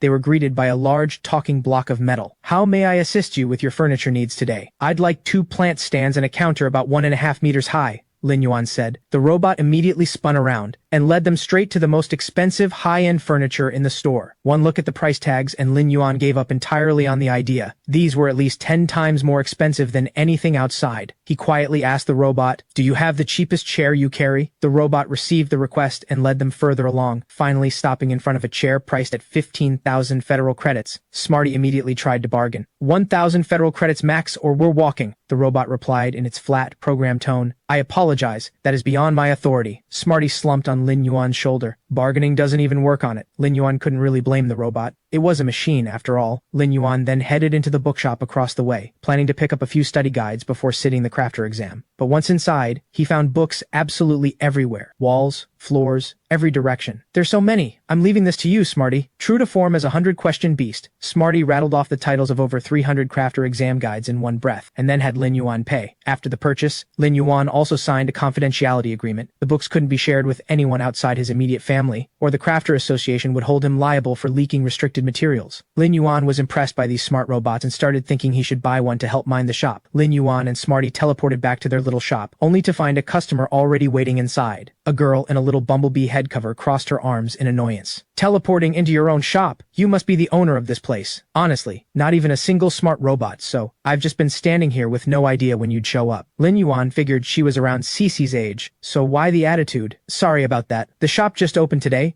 and I haven't had a chance to get a smart robot yet. The girl couldn't be bothered with small talk. So, old man, how much for those 2 spiders? Lin Yuan, who was used to being called little bro or buddy, had never been called old man in his life. He just stood there, momentarily blank. His eye twitched, but he kept his composure and started his pitch. This one, the smaller one with the slender legs, has awakened the exclusive trait Sticky Web. The girl was unimpressed. That's it? So it's not even venomous. Lin Yuan quickly pivoted to the other one. The larger one, the greenish web spray spider, has the exclusive trait Deadly Venom. The girl lurched backward in fright, but there was nothing behind her. She landed flat on the floor, and her bumblebee head cover tumbled off. Lin Yuan saw she had no hair at all. Her smooth, round head looked just like a braised egg. He fought hard to keep a straight face. No, I'm a professionally trained shop owner. I have ethics. Hold it together. Hold it together. But Smarty, perfectly on the same wavelength, was already drooling. Oh, an egghead. The girl heard that and immediately reached up, only to realize her head cover was gone. Lin Yuan snatched Smarty up and bowed. I'm sorry, my 100-question beast is out of line. Smarty followed suit. Sorry, I have no filter. Seeing that, the girl felt compelled to explain herself. This is a side effect from being stung by a ghost shadow spine spider.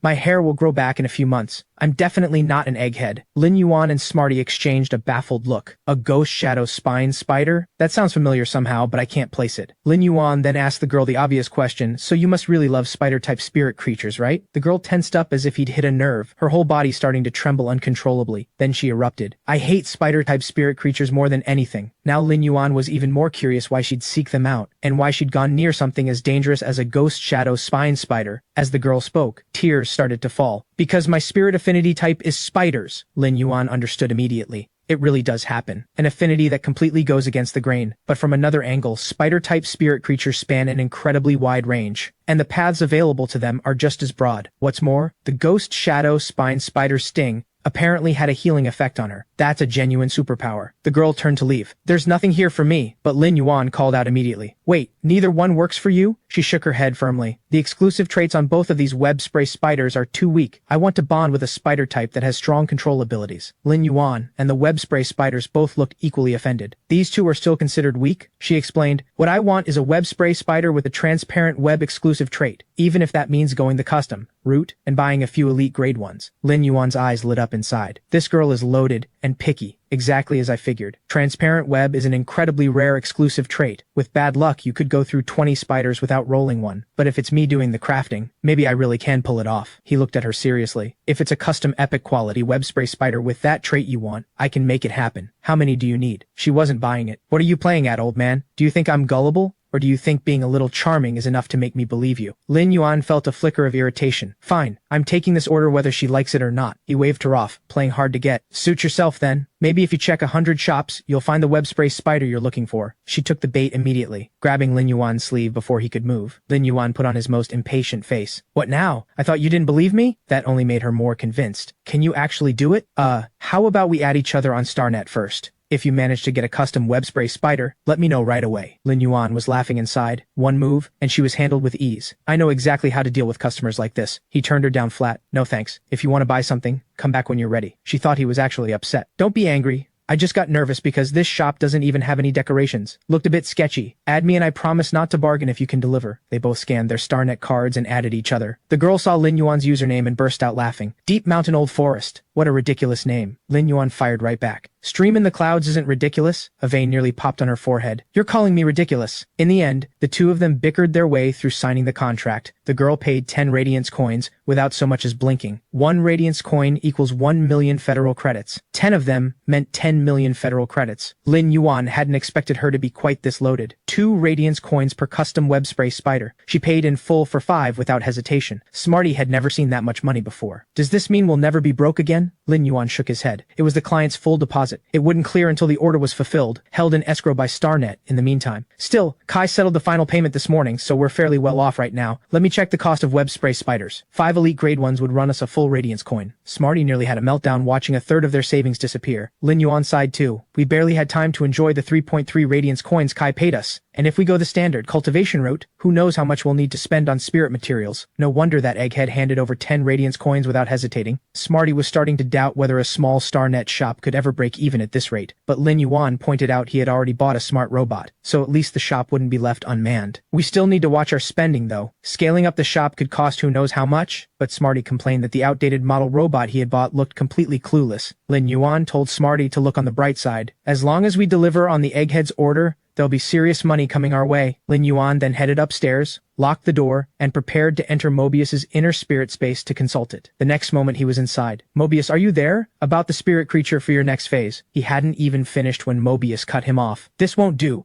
We still need to be careful with money. Resources are limited right now. We have to manage them strictly. Lin Yuan understood. Money mattered, but growing stronger was the faster path to earning more. Mobius, I've been thinking for several days about which spirit creature to use for your next lock spirit phase, but in the end, I want to hear what you think. What Lin Yuan had in mind was the mind goldfish, a choice almost no one makes among support-type spirit creatures, but Mobius reminded him that because of the mind goldfish's nature, evolving it would consume more than 10 times the spirit energy of any other creature at the same tier. Lin Yuan said it was fine. I can't say for certain, but I have a feeling. When my spirit power runs low, you must be forcing yourself to compress it just to protect me. Finding a way to help you recover faster is the least I can do. Mobius gave a quiet, grateful nod. Then I'll leave it to you. Lin Yuan entered the data-built world of StarNet once more, pulled up the search function, and typed in Mind Goldfish. Virtual storefronts began appearing along the street, drifting past him one by one. Unfortunately, most of them only carried common grade. Can I filter for the highest tier shops? After tapping a few filter buttons,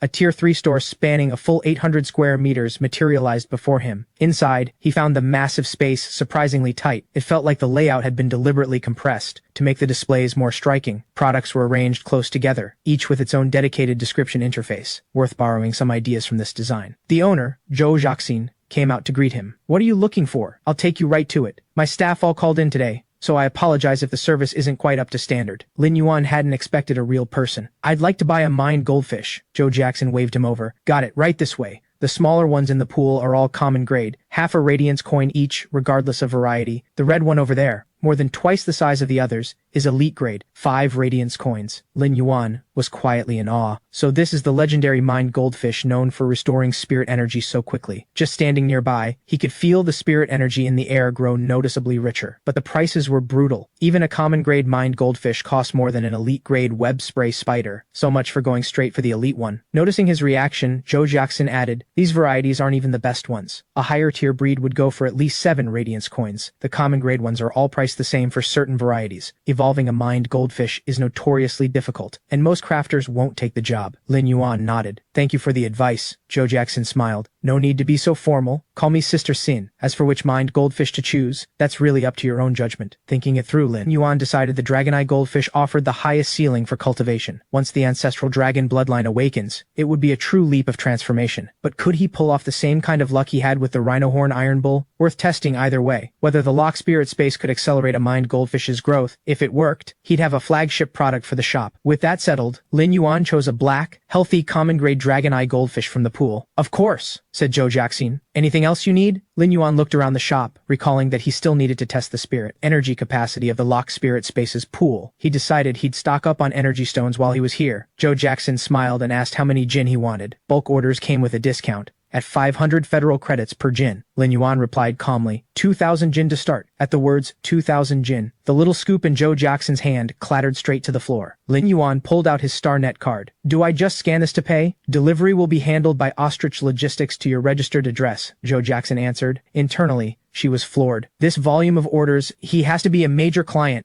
Dragon Eye Goldfish and Energy Stones. Could he be? The thought prompted her to speak up. By the way, if you're thinking about how to raise the mind goldfish, I'd recommend butterfly clams. They're a bit pricey, but they work. Wonders for accelerating spirit creature growth. Lin Yuan was already interested. Perfect. Thank you, Sister Sin. You've thought of everything. When the transaction was done, Lin Yuan's remaining radiance coins dropped to 0. He figured that should keep the mind goldfish fed for 3 to 5 months. Zhou Jiaxin offered to add Lin Yuan on StarNet. Just tell me directly next time you need something. As long as the price is right, I can track down just about anything. Lin Yuan was happy to agree. Rare spirit materials were always in short supply, and having a direct line made everything easier. He started again. Sister Sin, in a little while, I'd like to. Zhou Jiaxin immediately jumped in. Let me guess. More energy stones, butterfly clams, and a few more mind goldfish? Lin Yuan nodded quickly. That's right. But for the energy stones, low-grade ones will do. That caught Zhou Jiaxin off guard. The higher the grade of energy stone, the purer the spirit energy it holds. Low-grade ones were only suited for raising common or elite-grade spirit creatures. But at this scale of consumption, just how large of a spirit breeding base was this person running? If she could secure this client, the orders would never stop coming. But the shop needed something that set it apart. She made her move. We also offer a special service for returning clients. We can accept part of our regulars' surplus spirit creatures, and we can supply injured ones as well. Lin Yuan's eyes lit up instantly. When does the next batch come in? 3 weeks from now? If anything changes, I'll message you on StarNet. 3 weeks, she thought. By then his funds should have cycled through. There's real potential here. Lin Yuan had been in the shop for a while now, and hadn't seen a single other customer. Sister Sin, why is it so quiet today? A shop this good should be packed. Zhou Jiaxin pointed to a poster on the wall. There's a match in the Sequence 100 today, at the Glory Ladder in Star Tower. Most people, staff and customers alike, have gone to watch. Lin Yuan was puzzled. Is it the Violet Gold 100? Zhou Jiaxin shook her head. Higher than that. It's the Glory 100 of the Radiant Federation. At that, Lin Yuan quickly said his goodbyes and left the shop, then bought the cheapest gallery ticket he could find online. No way. Has it already started? I can hardly wait. The strongest young combat profession users in the Radiant Federation. What are they like? Just how far does Cece still have to go to reach their level? The scene shifts to the Glory Ladder. The arena is thundering with voices, roars and chants pouring in from every direction,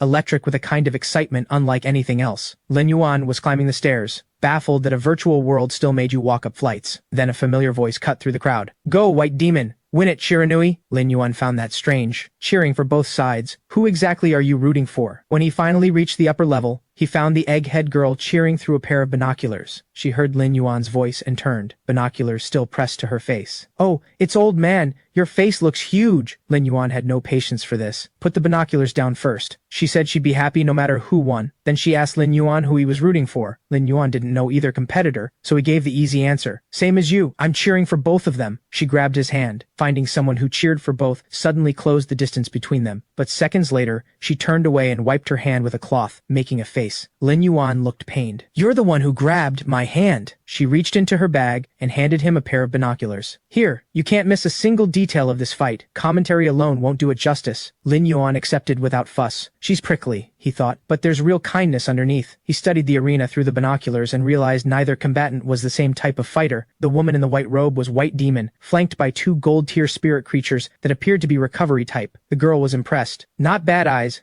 Deep Mountain Old Forest. So who do you think wins? Lin Yuan figured the higher-ranked member had the edge. After all of her spirit creatures were gold tier. On one side of the arena, Shiranui commanded the lava bear behind her to use Lava Palm Strike. The flames from each blow clung to surfaces like paint, burning wherever they landed. A wave of liquid fire eating through everything it touched. White Demon responded without a hint of panic. The Fusang Blood Tree unleashed blood chill on the ice soul grass. In an instant, a thin frost swept across the arena, smothering the flames and rendering the lava bear's swift assault nearly useless. Shiranui kept calling the shots. Lava Bear, use Pump Shot Charge, cut off the Fusang Blood Tree. The lava bear surged straight at the already struggling Fusang Blood Tree, and with that devastating, fire-type power amplifying every hit, the Fusang Blood Tree, weak against fire, took a brutal blow. Lin Yuan couldn't help but admire the offensive. The girl explained, Shiranui is an aggressive offense-type spirit energy professional, compared to White Demon, who is recovery type. The odds naturally lean in Shiranui's favor, but Lin Yuan had his money on White Demon. Her sequence ranking was higher, after all. White Demon raised her staff. The small cage hanging from its tip flickered with a soft green glow as she released it toward her spirit creatures. Every spirit creature touched by that green light began healing at speed, like parched seedlings drinking in rain. Shiranui laughed. Impressive, Dace. I didn't expect you to have the capacity to pull both your spirit creatures back from the brink under pressure like this, but I'm nowhere near done. Before the words had faded, a second, larger lava bear launched its attack, hammering the Fusang Blood Tree blow after blow. Lin Yuan felt a twinge of doubt. Even with the higher ranking, would Would a recovery type still fall behind against an aggressive offense type? Then White Demon finally spoke. Anna, the gap between sequence rank 18 and 47 is not as simple as you think. With a sweep of her staff, the cage radiated a surge of green light. But this time, it wasn't healing. Thick crystals of ice formed across the battlefield, cutting off both lava bears in their tracks. White Demon followed with another command. Ice Soul Grass. Arctic Gale. The ice crystals began spreading, crawling up the bodies of both lava bears, and in the blink of an eye, both were frozen solid, locked in the exact fighting stances they had held moments before. Even Shiranui was genuinely impressed. To pull off a move with this kind of range after such a grueling exchange, truly something else. Up in the stands, the girl was on edge. White Demon turned it around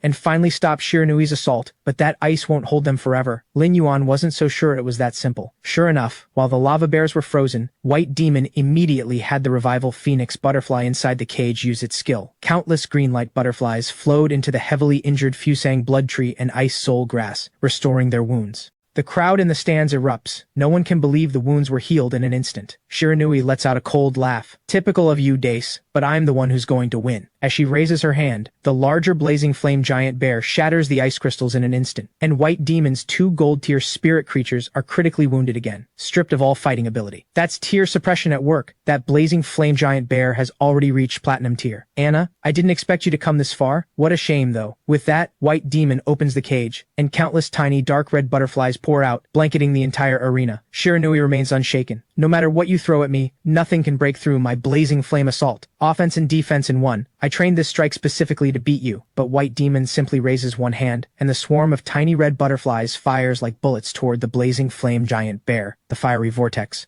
packing tremendous force, drives straight through the bear's body and bursts out the other side, leaving a bloom of crimson that opens like roses. The blazing flame giant bear barely struggles before it crashes to the ground. Shiranui stares up at the red butterflies hanging in the sky, frozen in place for a long moment. The moment the referee announces the result, she sinks to her knees in despair. I never imagined your revival phoenix butterfly would evolve into a fantasy class at the gold tier. I have no right to complain about this loss. White Demon extends a hand with a smile. It's not a revival phoenix butterfly anymore. Once it evolved into a fantasy class, it became the Calamity Phoenix Butterfly. Come on, chin up. The crowd is watching. As the two shake hands after the match, the crowd roars as one. The egghead girl grabs Lin Yuan's arm and shakes him. White Demon is so amazing. Shiranui is absolutely incredible too. Having watched the whole fight, Lin Yuan suddenly feels that Cece's school battles are little more than child's play. Is this really what the top combat strength of the youth generation in the Glory Federation looks like? After the match, the egghead girl says goodbye to Lin Yuan, reminding him not to forget her web spray spiders. Reflecting on the match afterward, Lin Yuan can't help but marvel. A fantasy-class spirit creature is truly that powerful. A gold-tier recovery type can actually defeat a platinum-tier combat type across rank levels. And the will rune he had grasped is exactly the key to evolving a spirit creature into a fantasy class. A perfect fit for recovery-type spirit creatures. But at the moment, the only recovery-type spirit creature he has is Lily. He figures he's getting ahead of himself. But the moment he steps back through the door, he hears Yingying's beautiful singing. Lin Yuan follows the sound upstairs and pushes the door open. What are you two up to? Smarty jumps in surprise and shuts off the live stream. Lin Yuan, don't you ever knock? Lin Yuan raises an eyebrow. What are you hiding from me? Smarty does a terrible job looking innocent. Yingying is practicing singing. I was just finding sheet music. Lin Yuan doesn't read too much into it. All right,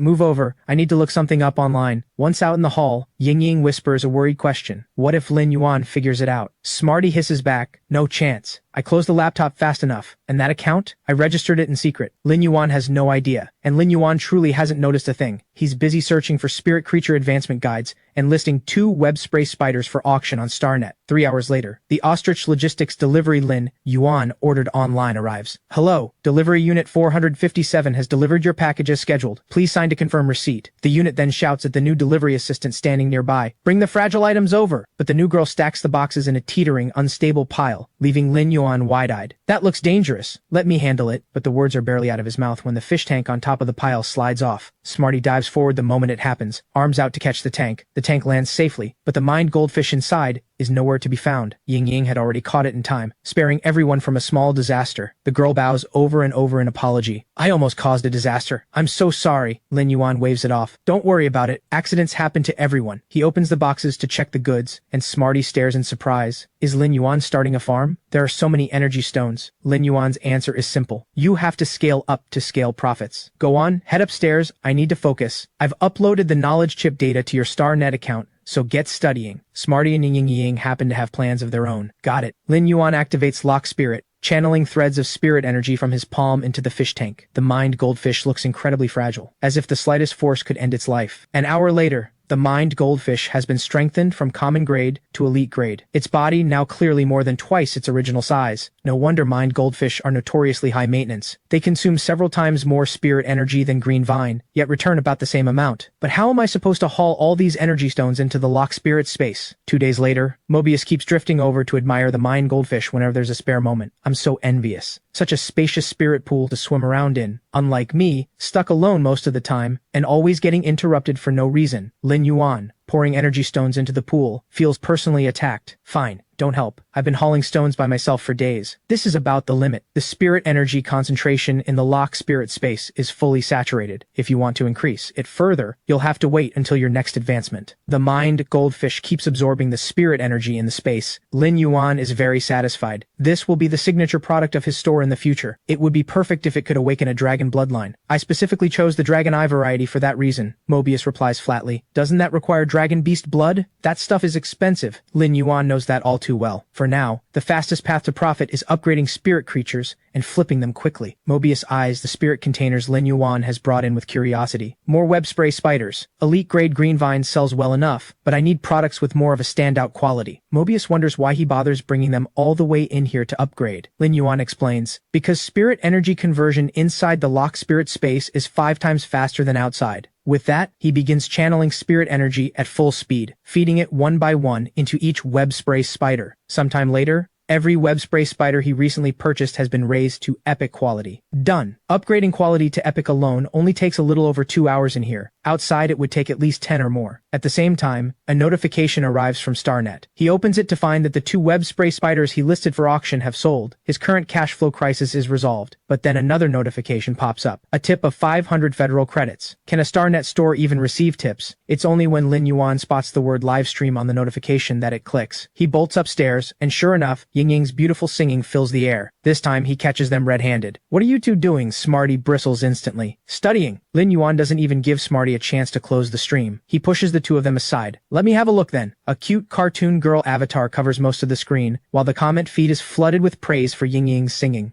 Lin Yuan blinks, caught completely off guard. You're not even showing your face. Why would you pick a looks-based streaming category? Ying Ying answers. Smarty said it would set us apart from the competition. Smarty points out that studying gets tiring after a few hours every day. Better to hand that time to Ying Ying and put it to good use. Lin Yuan figures the account has already been running for a few days, so this harmless fun can continue for now. Most hawkbirds train to sharpen their control over sound waves, but Ying Ying has loved singing since it was small. Lin Yuan has no idea yet what kind of legend Sparrow Song Luo will one day become in the streaming world. With their owner's blessing, the 2 of them are finally free to stream to their heart's content. Lin Yuan lays down some ground rules, no accepting inappropriate tips, and 500 federal credits is the hard limit. Also, they need to switch to at least the looks and voice streaming category. The 2 of them agree that Lin Yuan's suggestions are better. Lin Yuan just sighs. They're growing up and getting harder to manage by the day. He steps back into the lock spirit space. Mobius, having overheard everything, remarks, those 2 little ones of yours are quite something. Lin Yuan isn't in the mood to talk about them. I'm more worried about how to upgrade you right now. The spirit energy concentration in the space has hit a ceiling, and it still can't quite keep up with how much I consume cultivating spirit creatures. Upgrading you requires me to cultivate other spirit creatures first. Even if I accelerate the process through spirit energy conversion, I'm still bottlenecked by my own spirit energy profession rank. Efficiency has a hard cap, but accelerating that process requires your rank to go up first. It's a complete loop with no way out. Mobius offers its sympathies. If it costs that much, why not just stop chasing high quality? But Lin Yuan wants every spirit creature to reach its full potential. Higher quality unlocks a spirit creature's true capability. The dragon eye mined goldfish needs at least 3 drops of dragon beast blood to advance. Lily needs 1 batch of revival soil, 2 redwood heartwoods, and a bottle of flora spring water to push for legendary quality. For now, let me call Sister Sin and ask. A few minutes later, Joe Jackson, right in the middle of applying a face mask, picks up Lin Yuan's call. The moment she hears him ask about dragon beast blood, a cold shock runs through her. Her instincts were right all along. This is exactly the kind of client who drops 5 radiance coins on his very first visit. She opens her laptop and answers, "Let me check. Gold tier Dragon Beast blood is 80 radiance coins per drop. Platinum tier is 2,000 radiance coins per drop. If you're buying in bulk, I can give you a discount, and I guarantee it's all undiluted." The prices hit Lin Yuan like a splash of cold water. "Sister Xin, I was just checking. Separately, I'd like to order 4,000 pounds of low-grade energy stones and 3 mined goldfish. Common grade is fine." After hanging up, Zhou Jiaxin is quietly delighted at this rate of restocking. He'll be needing that dragon beast blood on his next visit. She'd better start preparing. What a client to have found. 2 hours later, 4,000 pounds of energy stones and 3 mined goldfish have already arrived. Mobius didn't expect the delivery to be this fast. Lin Yuan, meanwhile, has already brought 5 web spray spiders up to epic quality, but everything he's earned these past few days has shrunk to just 0.4 radiance coins, and the space's spirit energy has been more than half drained. Life would be so much simpler if I could just float around like those goldfish without a care. Lin Yuan tosses some butterfly clams into the pool and discovers that the dragon eye goldfish have started attacking each other for resources. Didn't they all live in the same pool before? The spirit pool is plenty big. Why are they fighting? Mobius explains, no spirit creature willingly shares the spirit energy meant for itself with another, not even a former companion. Lin Yuan understands the logic well enough. The strong keep getting stronger, while the weak can barely rise. Mobius uses calm mind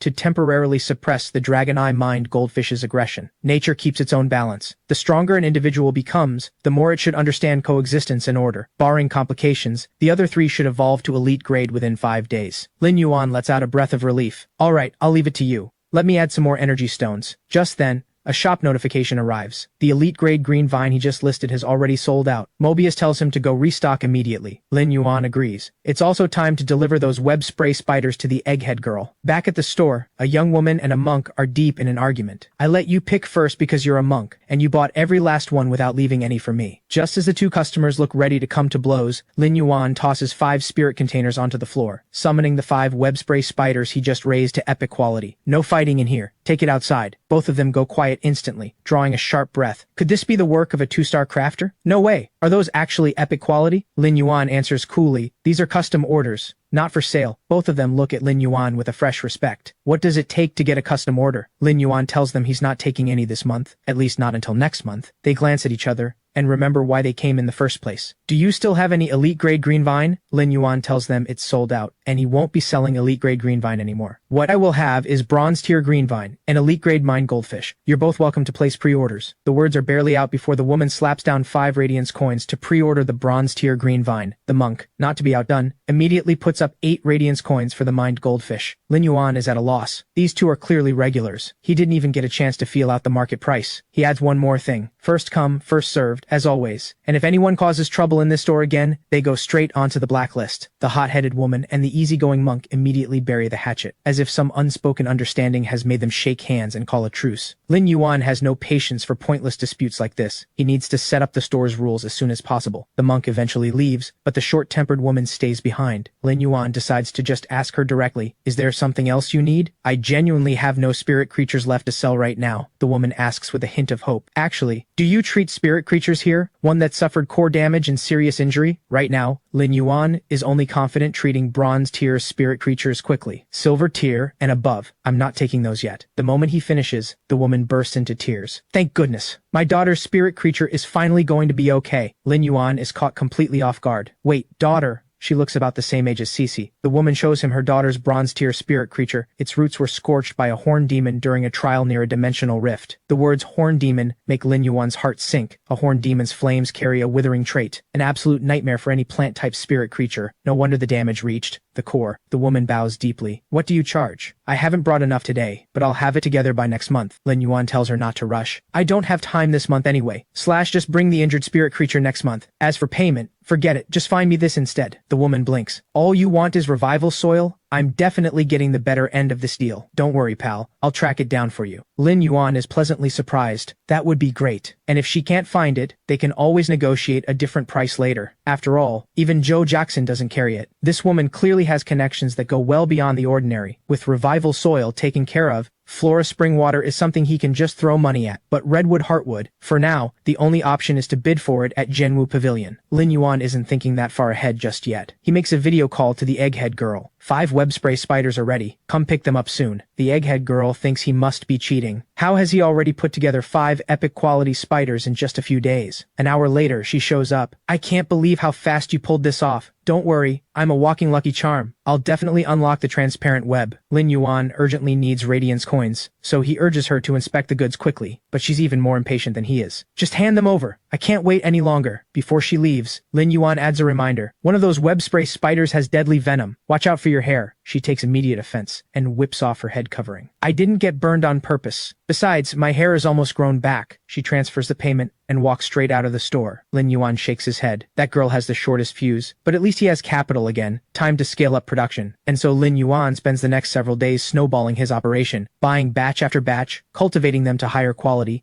and selling them off. Butterfly tail mined goldfish are selling really well. I need to order a few more batches. And more green vine too. Smarty, what's wrong with your eyes? Have you been studying so long you've strained them? Smarty shakes its head. No, I just can't quite understand what the complexity of spirit creature evolution means. Lin Yuan takes a moment to figure out what it's talking about. Smarty explains, it means spirit creature evolution doesn't always aim to strengthen survival ability or combat ability. Lin Yuan agrees. Such an abstract concept really needs a concrete example. He leads Smarty over to the green vine. You know green vine, right? Smarty nods. Of course. Ying Ying eats it every day. Lin Yuan continues. If you were green vine and wanted to maximize your survival, which direction would you evolve? Smarty thinks it over. I'd get rid of the leaves so nothing could eat me. I'd also evolve toxicity, and I'd become very drought resistant, so I wouldn't need watering every day. At this, the image of a cactus flashes through Lin Yuan's mind. He tells Smarty, that line of thinking is completely wrong. Smarty is puzzled. Everything it described would be ideal for survival. How could it be wrong? Lin Yuan fetches a pot of bronze tier green vine. This is what it looks like after evolving. Smarty scratches its head. It looks nothing like what it described. Smarty plucks a few leaves and tastes them. Fresh, tender, and bursting with flavor. This is really good. Does it actually want to be eaten? Lin Yuan nods. Exactly. Green Vine's evolution path is essentially a declaration to every spirit creature, I can produce food and I taste good, so take care of me. That's exactly how it secures its place in the spirit creature world. Smarty finds the logic bizarre. If it were me, I'd evolve to taste as bad as possible. Lin Yuan doesn't want to let it get stuck on this. If you can't wrap your head around it,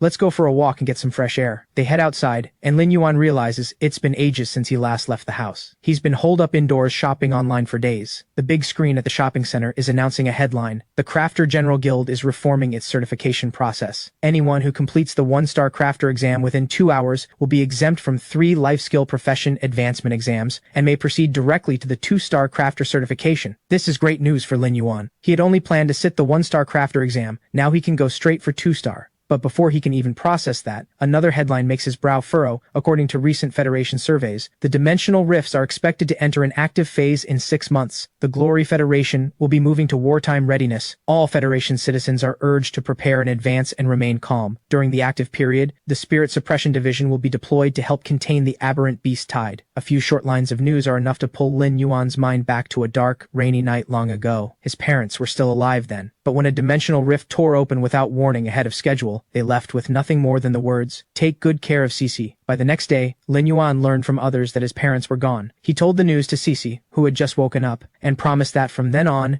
he would look after her in their parents' place. All the while, his hands clutched tightly the 2 badges his parents had left behind. Only now, staring at the screen, does he realize those 2 badges were Spirit Suppression Division badges all along. Night falls. With a heavy heart, Lin Yuan searches for records of the beast tide from 10 years ago. The dimensional rift that tore open on the outskirts of the lower district 10 years ago has a clear entry on StarNet. At 3 in the morning, over 100,000 low-tier underground creatures surged against the city's defense line. The Spirit Suppression Division's first wave arrived and held the line for 4 straight hours. A level 4 aberrant beast, the swamp dragon whale, broke through the formation. Its corrosive breath and sound wave attacks left 30 defense members critically wounded. The Spirit Suppression Division's Thunderwind unit was dispatched to eliminate it. At 8 in the evening, a level 5 aberrant beast, the bone-rot silkworm, appeared. Even after being badly wounded by the Spirit Suppression Division, its lingering effects spread across the battlefield, causing the surrounding soil to acidify continuously. In total, 120 members were critically wounded, and 53 went missing. This instantly makes Lin Yuan think of Uncle Li's leg injury. He had used True Data back then, and that was when he discovered Uncle Li was afflicted with bone-rot blight. Bone-rot blight is the bone-rot silkworm's sacrifice skill, a last resort it unleashes when cornered, intending to drag its enemies down with it, turning it all over in his mind. Lin Yuan feels the pieces beginning to fit together. It's clear now. Uncle Li and Auntie Zhang just like his own parents, were members of the Spirit Suppression Division. Lin Yuan feels like he's seeing his parents more clearly for the first time. They held such a dangerous post, and never once mentioned it. He carefully runs his fingers over the badge, and feels the raised texture of engraved text on the back. After wiping away the dust, he finds a string of internal identification numbers etched clearly into the surface. On a whim, Lin Yuan searches for 2837 online to see if anything comes up. The moment he enters the number, a warning prompt flashes across the screen. Lin Yuan figures he must have triggered some kind of access restriction. Searching online clearly isn't going to work. What a shame that Auntie Zhang is at the hospital with Uncle Li for his checkup. They were close friends of my parents. They must know something. Given Uncle Li's injury, he was almost certainly there that night. Just then, a steady, unhurried knock comes from the front door of the store. Lin Yuan's first thought is that Auntie Zhang and Uncle Li are back, but the rhythm of this knock is too calm and measured. It doesn't sound like them at all. Cici is in the middle of exam prep. There's no way she's back, and she would have sent word anyway. Everyone connected to the StarNet store contacts him by phone. Who would come this late? The knocking pattern shifts. There are clearly at least 2 people out there. Lin Yuan's mind goes to the worst case. His ability to upgrade and evolve spirit creatures has been discovered, and someone has come to take him by force. Ying Ying and Smarty stir awake. Lin Yuan, who comes knocking this late? Did you step on someone's business? Lin Yuan shushes them. With what I've got, who would I even be competing with? He gives Ying Ying quiet instructions. When I open the door, if I step back, no matter what comes through, hit the doorway with turbulence and sound spike. No hesitation. With everything in place, Lin Yuan opens the door. A man and a woman stand a short distance from the entrance. The man looks to be in his early 30s. The woman appears younger. Relax. Are you the child of Lin Jian and Chu Yan? Lin Yuan holds their gaze for a long moment, then nods. I am. What brings you here? The woman takes out a badge. Seeing this should tell you everything. She looks at him with quiet surprise. I can't believe how much you've grown. We're with the Spirit Suppression Division. I'm Su Jin. You can call me Aunt Su. This is Donghai. Donghai smiles. Were you just searching the Spirit Suppression Division's internal records? That's what led us to you. Lin Yuan lets down his guard. I see. Then my parents. Before he can finish, Donghai holds out a worn, slightly dirty piece of cloth. It's a long story. The aftermath 10 years ago was chaotic, and since most division members operated under hidden identities, headquarters has had unresolved loose ends for years. We're sorry. Lin Yuan unfolds the cloth. His mother's final words to him and Cici are written there in full view. Xiao Yuan. Xiao Ci, may your path ahead be open and unobstructed. The moment he reads the words, his eyes go red. Tears fall, one after another, onto the cloth. Donghai quickly continues. The division's missions carry enormous risk. That's why Auntie Zhang and Uncle Li kept it secret. They've been quietly watching over the 2 of you all along. Don't blame them. Lin Yuan has no resentment toward them. I understand all of that. Cici and I made it this far because of them. Donghai steps forward and gives Lin Yuan a firm pat on the shoulder. From now on, Uncle Dong has your back. Come to me if you ever need anything. A quiet cough from Su Jin pulls Donghai back to the reason they came. This was earned by everything your parents gave, and it took multiple requests from old Zhang to make it happen. Lin Yuan opens the box. Inside sits a gem roughly the size of a pigeon's egg. Su Jin begins to explain. Dimensional rifts don't only unleash aberrant beast tides, they also produce rare objects known as source artifacts. A rift can only close once it loses its source artifact. This primal seed is the source artifact that sealed a Class 2 dimensional rift. Donghai knows Lin Yuan suffered an accident in cultivation as a child, leaving his body weak. Bonding with spirit creatures costs him significant spirit energy. This primal seed only needs blood to cultivate. It doesn't draw on your spirit sense or spirit energy at all, which makes it a perfect fit for you. Su Jin adds, this primal seed can be cultivated into a spirit creature, and its abilities and evolution path can be freely guided through the process. Given your condition, I'd suggest cultivating it into a healing type spirit plant. It would do your body a great deal of good. Lin Yuan grasps what the primal seed can do, and healing type does align with his current spirit affinity type, but pure healing alone doesn't give you a foundation to stand on. I need combat capability too, something like the Calamity Phoenix Butterfly. Su Jin then produces a bank card. There are 100 Radiance coins on this. From me personally, Donghai pulls out a card as well. Same here. Cultivating the primal seed and keeping Cici in school both cost money. Don't hold back. Lin Yuan declines their offer with quiet firmness. No, Aunt Su, Uncle Dong, I can't accept this. I'm doing fine now, and I have 2 wonderful family members by my side. Donghai is moved, but he steps forward and insists. Xiao Yuan, listen to your uncle. Take it. Su Jin, meanwhile, quietly observes Lin Yuan's spirit creatures. Xiao Yuan must have only recently recovered. His 100-question beast and hawkbird appear to be around elite grade at best. while peers even slightly stronger than him are already at bronze tier or above. He's also still very short on real combat experience. She then turns to Lin Yuan. Xiao Yuan, would you like to learn more about what your parents did? Dong Hai looks surprised. Clearly, this wasn't something they discussed beforehand. Su Jin continues. There's a Class 1 dimensional rift channel being reconstructed in the lower district. If you're interested, I can take you to see it. It won't be entirely without risk, of course. Lin Yuan doesn't hesitate for a second. I'll go. I've missed too much of this world already. How could I pass up an opportunity like this? Inwardly, he knows he needs to start preparing soon. The dimensional rifts will become active within 6 months. The aberrant beast tide is closer than it seems. Su Jin is pleased with his answer. Worthy son of Lin Jian and Chu Yan, you really do them proud. But Dong Hai has reservations. Su, shouldn't we think this through a bit more? Su Jin tells him to stop fussing. Without another word, she raises her hand and channels her spirit sense, summoning her spirit creature directly. Xiao Yuan, get ready. We leave now. Under true data, Lin Yuan reads the spirit creature's information clearly. Cold Night Snow Owl, Platinum Tier, Level 8. Wind Affinity and Ice Affinity. Perfect quality. Truly worthy of the Spirit Suppression Division. A Platinum Tier spirit creature pulled out at random, with 5 skills, and it appears to be nothing more than a defense type. Ying Ying looks left and right. Lin Yuan, will I ever be as powerful as that someday? Lin Yuan nods. I'll do my best to get you there. Then he turns to Dong Hai. Uncle Dong, can I bring these 2 little ones along? Dong Hai scratches his head, resigned. Fine, I'll play bodyguard. The group mounts the Drizzle Snow Owl's back. It feels like sinking into a velvet cloud. Pure bliss. The Drizzle Snow Owl soars through the sky like a vast curtain of cloud hanging from the heavens. And in no time at all, they have cleared the lower district and come to a stop near the dimensional rift. The moment they dismount, soldiers in uniform step forward to block their path. Restricted zone ahead. No unauthorized personnel. Dong Hai flashes his badge immediately. Dong Hai, Spirit Suppression Division, requesting entry into the Dimensional Rift Restricted Zone to lead a basic clearance operation. One soldier verifies his identity and gives a salute. We wish you a successful mission, Director Dong. The group passes through the entrance to the rift. Dong Hai grows serious and warns Lin Yuan, we're inside the Dimensional Rift now. Aberrant beasts drop through from time to time, which is why so many Violet Gold Guards are stationed here. Lin Yuan himself feels nothing out of the ordinary, but the 2 little creatures cradled in his arms are trembling with fear.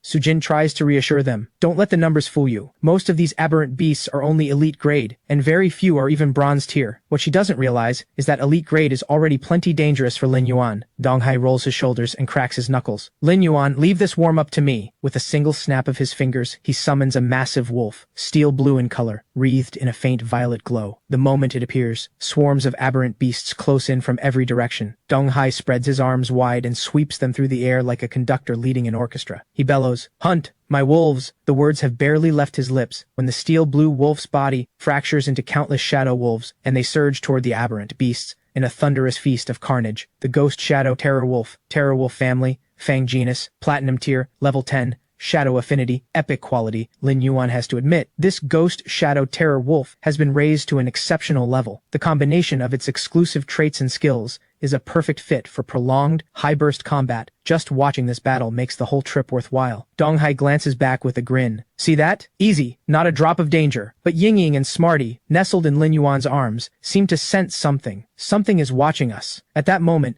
a plain-looking black crow sits motionless on a pile of bones, its eyes holding a cold, razor-edged cruelty all their own. Ying Ying senses something is wrong. She wriggles free of Lin Yuan and tries to fly over for a closer look. Lin Yuan reaches out to stop her, but the instant his hand moves, both Su Jin and Dong Hai vanish without a trace. When he comes back to himself, he finds himself sitting on the back of a black skeletal crow. Meanwhile, Dong Hai and Su Jin have no idea what has happened to Lin Yuan, as far as they are concerned. Today's aberrant beasts are unusually easy to clear. As they press deeper into the dimensional rift, swarms of airborne aberrant beasts begin attacking from all sides. Su Jin calls out, completely unaware that Lin Yuan has been pulled into an illusion. Lin Yuan, hold on tight. Small fry, all of them. Don't worry, I've got you. She commands the Drizzle Snow Owl beneath her to unleash a volley of bone-chilling ice feathers. Dong Hai watches the aberrant beast shatter under the barrage and exhales in relief. That was the scariest thing we dealt with today, right? Then Su Jin pauses. Something feels off. Lin Yuan hasn't made a sound in a while. Go check on him. Dong Hai checks on Lin Yuan and finds his color and breathing perfectly normal. He's fine. You're probably flying so smoothly he's dozed off. In reality, Lin Yuan has already been swallowed by the crow's illusion and is plummeting downward at terrifying speed. With no other option, Lin Yuan grabs Ying Ying's foot and begs her to hold on. Don't let them fall. But the small and delicate Ying Ying simply cannot manage it, and she plunges down together with Lin Yuan and Smarty. Strangely, they hit the ground without a scratch, as if the earth itself reached up to catch them. Could it be that whoever set this trap doesn't want them dead? Then a voice rings out. You guessed right, you creatures on the outside. You sit on land and resources, while we tear each other apart just for a scrap of energy, bleeding until there's nothing left. Let's make a wager. See if you can see through me. If I win, you stay here forever. Lin Yuan is stunned. The creature can speak. Are you an aberrant beast too? The crow does not answer. You call us aberrant beasts as if it's simply a fact. What gives you the right to live in peace and plenty on the other side of the rift? Ying spots two ghost shadow terror wolves being summoned and immediately fans her wings, firing turbulence at them. As long as we're here, you won't get within a step of Lin Yuan. Smarty, still unaware they've been pulled into an illusion, pipes up. That's right, and we still have a big bird and a big wolf on our side. The crow sweeps its dark wings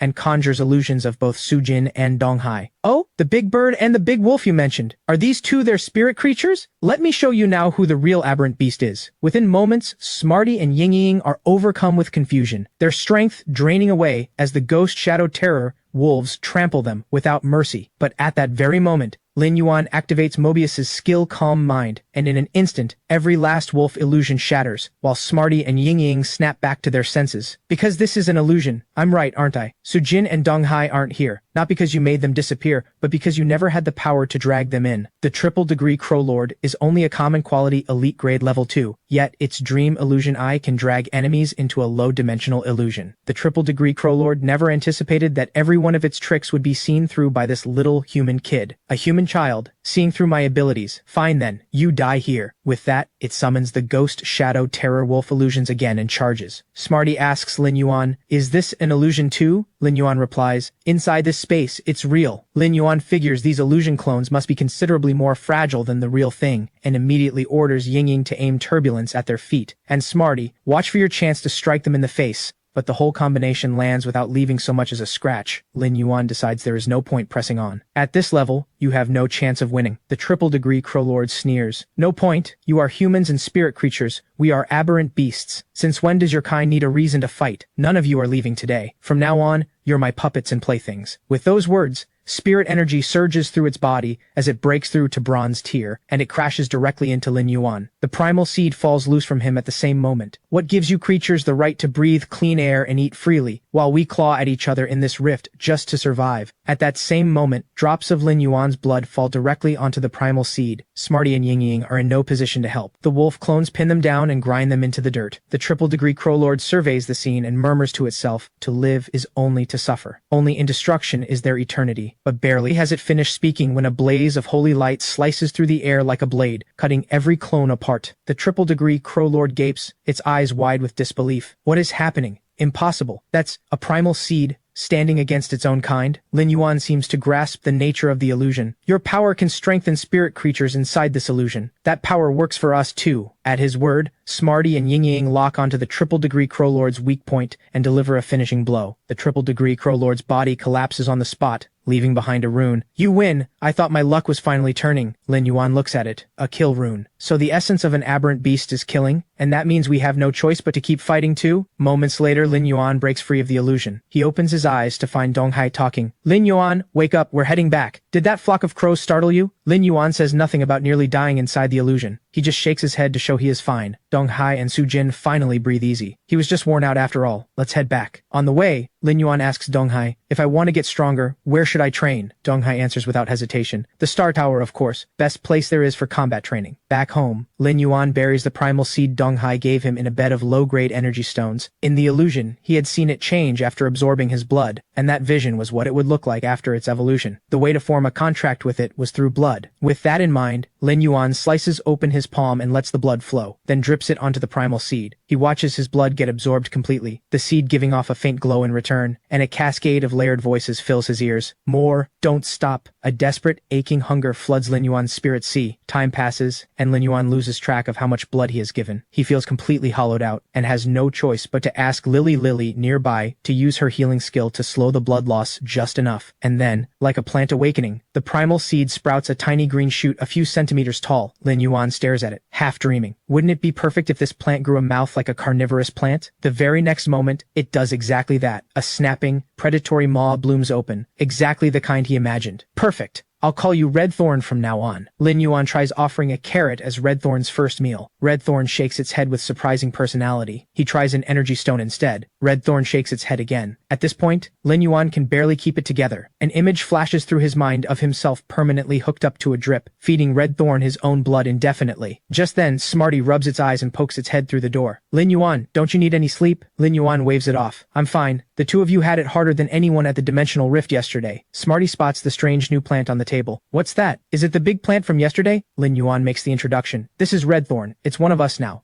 Smarty eyes Red Thorn with envy. Lin Yuan, when will I get stronger? Lin Yuan tells it not to rush. You're both only elite grade right now. When you hit bronze tier, there'll be a huge transformation. You'll take a massive leap forward, I promise. Ying Ying catches wind of the conversation and comes bounding over. What are you talking about? I want in. Lin Yuan laughs. For now, let's focus on building up your strength and breaking through to bronze tier. Sure enough, a week later, Lin Yuan has recovered considerably. Throughout the recovery process, his spirit energy purity has risen dramatically, and reaching bronze tier now seems well within reach. He raises his hand without hesitation and channels spirit energy into Ying Ying, and her blue feathers deepen in richness and texture, like a clear sky scattered with shifting, dappled shades of blue. Her form hasn't changed much, but she carries herself with a new refinement. Her name changes too. She is now the Drifting Cloud Azure Bird, and 3 exclusive traits have emerged: Oily Feather, Clear Sky, and Borrow Wind. Lin Yuan thinks it over carefully. In a situation like the illusion, where they faced a group assault, simply reducing damage or boosting mobility might still leave them vulnerable to being locked down, but a weather-altering ability that could work like the Calamity Phoenix Butterfly, effective at evading and even turning attacks back around. Clear Sky it is. Once Lin Yuan selects Ying Ying's exclusive trait, Smarty can hardly contain itself. Come on, my turn. Lin Yuan raises his hand again and channels spirit energy into Smarty. But this time, Smarty grimaces in discomfort, and Lin Yuan can only push through as quickly as possible. Smarty's spirit energy is steady. It should be fine. Sure enough, after a moment of discomfort, Smarty suddenly feels an intense tickle in its nose. One sneeze, just one, and Smarty completes its bronze tier evolution, fully transforming from the 100-question beast into the 1,000-question beast. Its whole bearing carrying the quiet air of a scholar. The exclusive traits available are Dust Shield, Item Form, and Deepened Pain. From a combat standpoint, Lin Yuan reasons that Dust Shield counters spirit beasts with sand-based skills, while Deepened Pain boosts raw damage output in battle. Item Form, on the other hand, is almost entirely a gamble. Smarty feels Item Form is the better pick. It isn't a combat-type spirit creature, so the other two traits won't add much in a fight. Lin Yuan scratches the back of his head. That's a bit extreme, isn't it? But Smarty is firm. No more debate, do it now. If I transform into something useless, I'll bite off my own tail. Left with little choice, Lin Yuan selects Item Form. Smarty tests the skill without hesitation and turns into a pair of glasses. No one saw that coming. Lin Yuan tells Smarty to stay calm. The real function will only become clear once someone puts them on. Sure enough, the moment Lin Yuan puts on the glasses, a wealth of knowledge he never had before floods into his vision. Clearly everything Smarty has been learning, now shared with him. Curious, Lin Yuan glances over at Red Thorn and discovers to his surprise that the glasses can actually read Red Thorn's inner thoughts, so it wants to eat aberrant beast corpses. Without missing a beat, Lin Yuan reaches out to Joe Jackson and asks if she can send over 100 aberrant beast corpses free of charge. Joe Jackson agrees without missing a beat, but after ending the call, she can't help wondering, no spirit creatures this time, just aberrant beast corpses. What kind of spirit breeding base is this kid running? An hour later, the delivery from Joe Jackson arrives. Lin Yuan pulls out one aberrant beast corpse and holds it out to Red Thorn, only for Red Thorn to snap open a maw the size of a basketball and swallow the entire bucket of aberrant beast corpses whole. The sheer appetite leaves Lin Yuan standing there, stunned speechless. Once Red Thorn finishes digesting, its body begins to shudder violently. Evolution is clearly underway. As the trembling grows more intense, thorned vines push out from Red Thorn's body one after another, and a new skill emerges alongside them, a powerfully corrosive digestive fluid. The freshly evolved Red Thorn wastes no time. It wraps 2 thorn vines around the next bucket and tips the entire contents straight into its mouth. The 3 onlookers watch with undisguised disgust. Terrible table manners. That saliva is corrosive. That's genuinely dangerous. Lin Yuan knows Red Thorn's appetite is enormous. 300 aberrant beast corpses will last maybe 3 days at best. And that's on top of the dragon beast blood. He's not sure his shop's cash flow can keep up, but when he opens his StarNet account, the balance stops him cold. Nearly 400 Radiance coins. He scrolls through the transaction history. Every mined goldfish and every bronze tier green vine has sold out. There is also an unread message from a customer he has started thinking of as the braised egg girl. It turns out the web spray spider she bought from him never rolled the trait she wanted, so she has transferred more funds and is asking for 5 more. Lin Yuan hadn't expected her to be quite this generous. Now he needs to restock on web spray spiders too. When Ying and Smarty hear that Lin Yuan is heading out to restock, they clamor to come along. Lin Yuan doesn't see why they'd want to. The two explain that ever since coming back from the dimensional rift, they have been itching to understand their own combat strength. Next time we run into aberrant beasts, we won't be caught off guard. Lin Yuan agrees to bring them. If the lower district ever faces a sudden crisis, we could be the ones stepping up as heroes. Ying tilts its head. Wouldn't that make us one of a kind in the whole Federation? Smarty shakes its head and explains, not quite. 2 years ago, in Frost City of the Federation, a member of the Glory 100 ranked 39 faced a Class 3 dimensional rift alone, holding back the aberrant beast tide for 30 full minutes. The only reason Frost City didn't become a living hell. Lin Yuan is genuinely surprised that Smarty, the 1,000-question beast, already knows a story like that. Smarty grins. Ha, got tired of reading books, so I browsed some old news. Under Lin Yuan's guidance, the trio, 1 human and 2 spirit creatures, quickly enter the virtual streets of Starnet. Back at Joe Jackson's shop, 2 employees are voicing serious doubts about her strategy. First, a huge sum on dragon beast blood, now a massive order of aberrant beast corpses.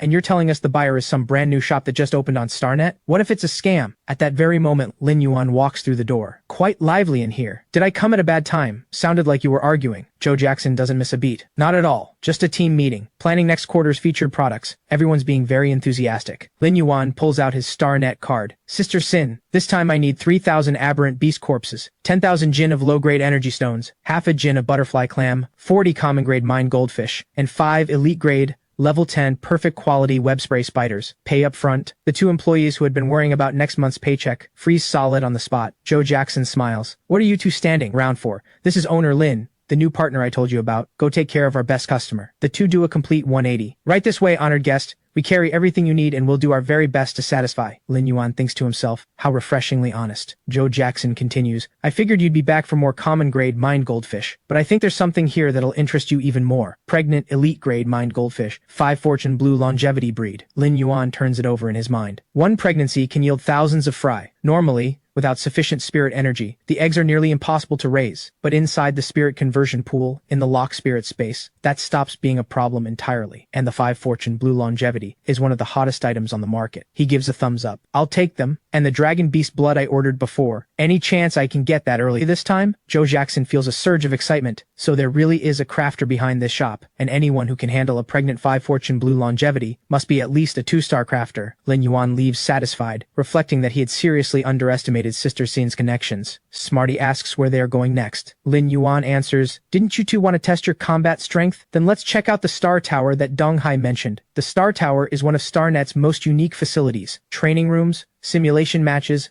and the Glory Ladder all under one roof. It also hosts countless combat events. They call it the Paradise, for battle spirit creatures. Smarty cranes its neck in awe. This tower is enormous. You climb 1 floor per win, and you have to fight at least once a month. Reach floor 100, and there's a promotion match. Clear that, and you enter the Glory Ladder as a top-tier competitor. Lin Yuan says flatly, Smarty, you're getting way ahead of yourself. It's our first time here. There's no way we're reaching floor 100. He walks up to the newcomer registration desk. Hi, this is my first time registering. The staff member cuts him off. Fill out the form yourself, then we log your data. Don't interrupt me while I'm reading. The crafter assessment is coming up soon. Smarty mutters under its breath. Meow. 0 customer service. Lin Yuan decides not to make an issue of it. Fair enough. The crafter assessment is right around the corner. Time is tight. After Lin Yuan submits the form, the staff member runs a full-body scan and announces that the spirit creatures he has brought are of extremely low quality. The staff member looks up with open contempt.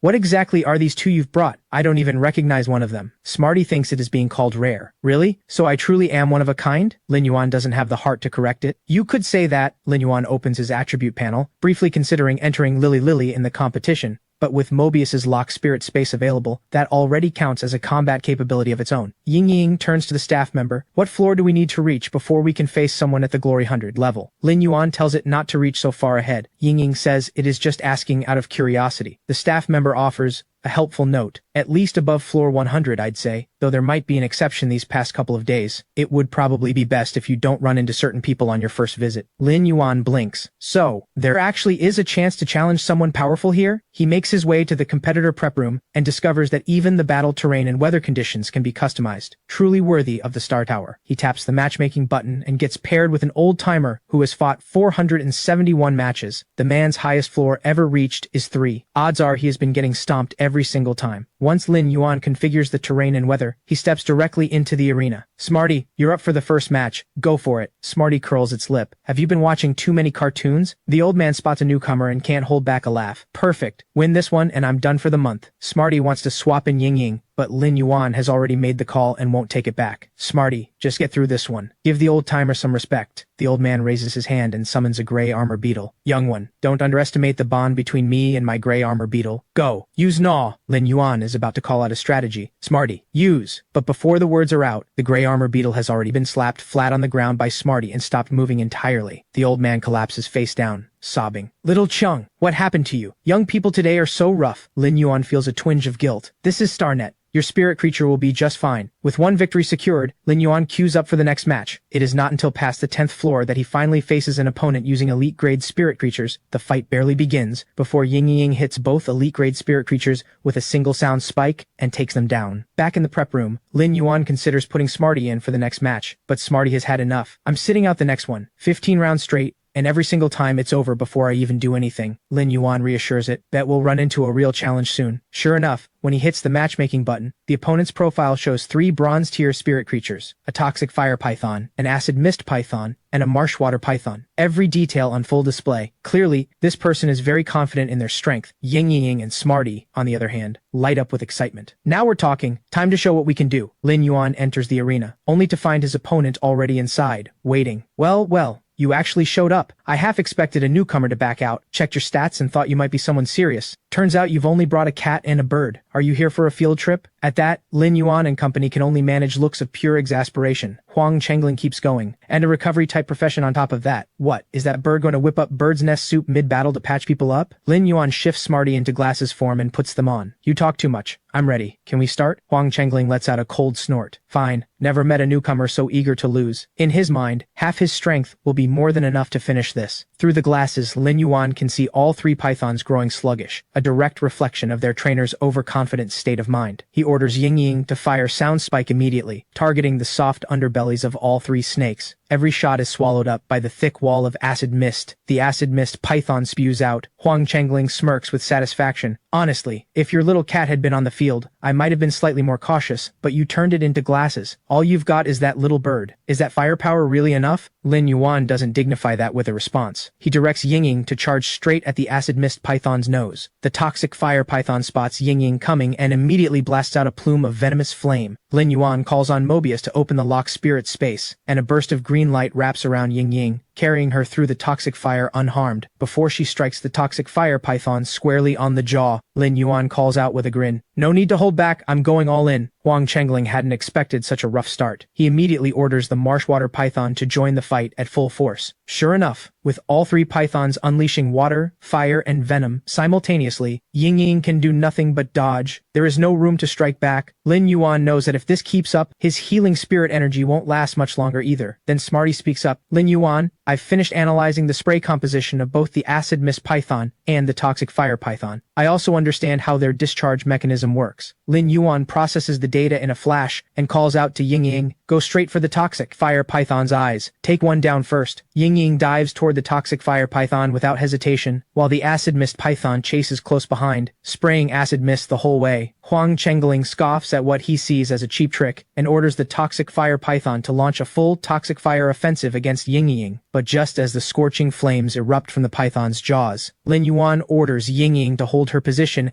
and unleash turbulence. A powerful current of air forms a shield around Ying Ying and scatters the toxic fireball outward in every direction. By chance, a tendril of toxic fire lands directly inside the thick cloud of acid mist, and the toxic fire ignites upon contact, exploding in a chain reaction that tears through the acid mist cloud and blasts the acid mist python into critical condition. The acid mist python collapses to the ground, charred black from head to tail, clearly no longer capable of fighting. With one major threat eliminated, Lin Yuan lets out a small breath of relief. Well done, Ying Ying. This is exactly what it means to fight smart. Huang Chengling jabs a trembling finger in their direction. I absolutely cannot lose. A memory surfaces unbidden, the voice of contempt he had heard before. Someone like you wants to be a master's escort? Keep dreaming. Your only use is sitting in the Star Tower and watching for small-time threats to the young master. Shaking the memory away, Huang Chengling commands the toxic fire python to unleash another wave of toxic fire at Ying Ying. Lin Yuan tells Ying Ying to circle and evade, keeping a measured distance from the toxic fire python. Meanwhile, Smarty has finished mapping every weak point on the toxic fire python, and highlights them all directly in Lin Yuan's glasses display. Ying Ying fires turbulence and catches the toxic fire python on the head, but the damage is barely a scratch. Growing more agitated by the second, Huang Chengling pushes the toxic fire python to keep firing toxic flames at maximum output. But this is exactly what Ying Ying has been waiting for. 3 sound spikes drive straight into the toxic fire python's wide-open jaws, tearing open the soft tissue inside, and the toxic fire python instantly loses all ability to fight. A perfect opening hand, thrown away by poor command decisions. 2 of his 3 heavy hitters are already gone. Now Huang Chengling puts on a show of facing Lin Yuan head-on, while secretly signaling the marsh water python to fight dirty from below. Lin Yuan stares at him as if he's witnessed something truly unbelievable. 3-on-1,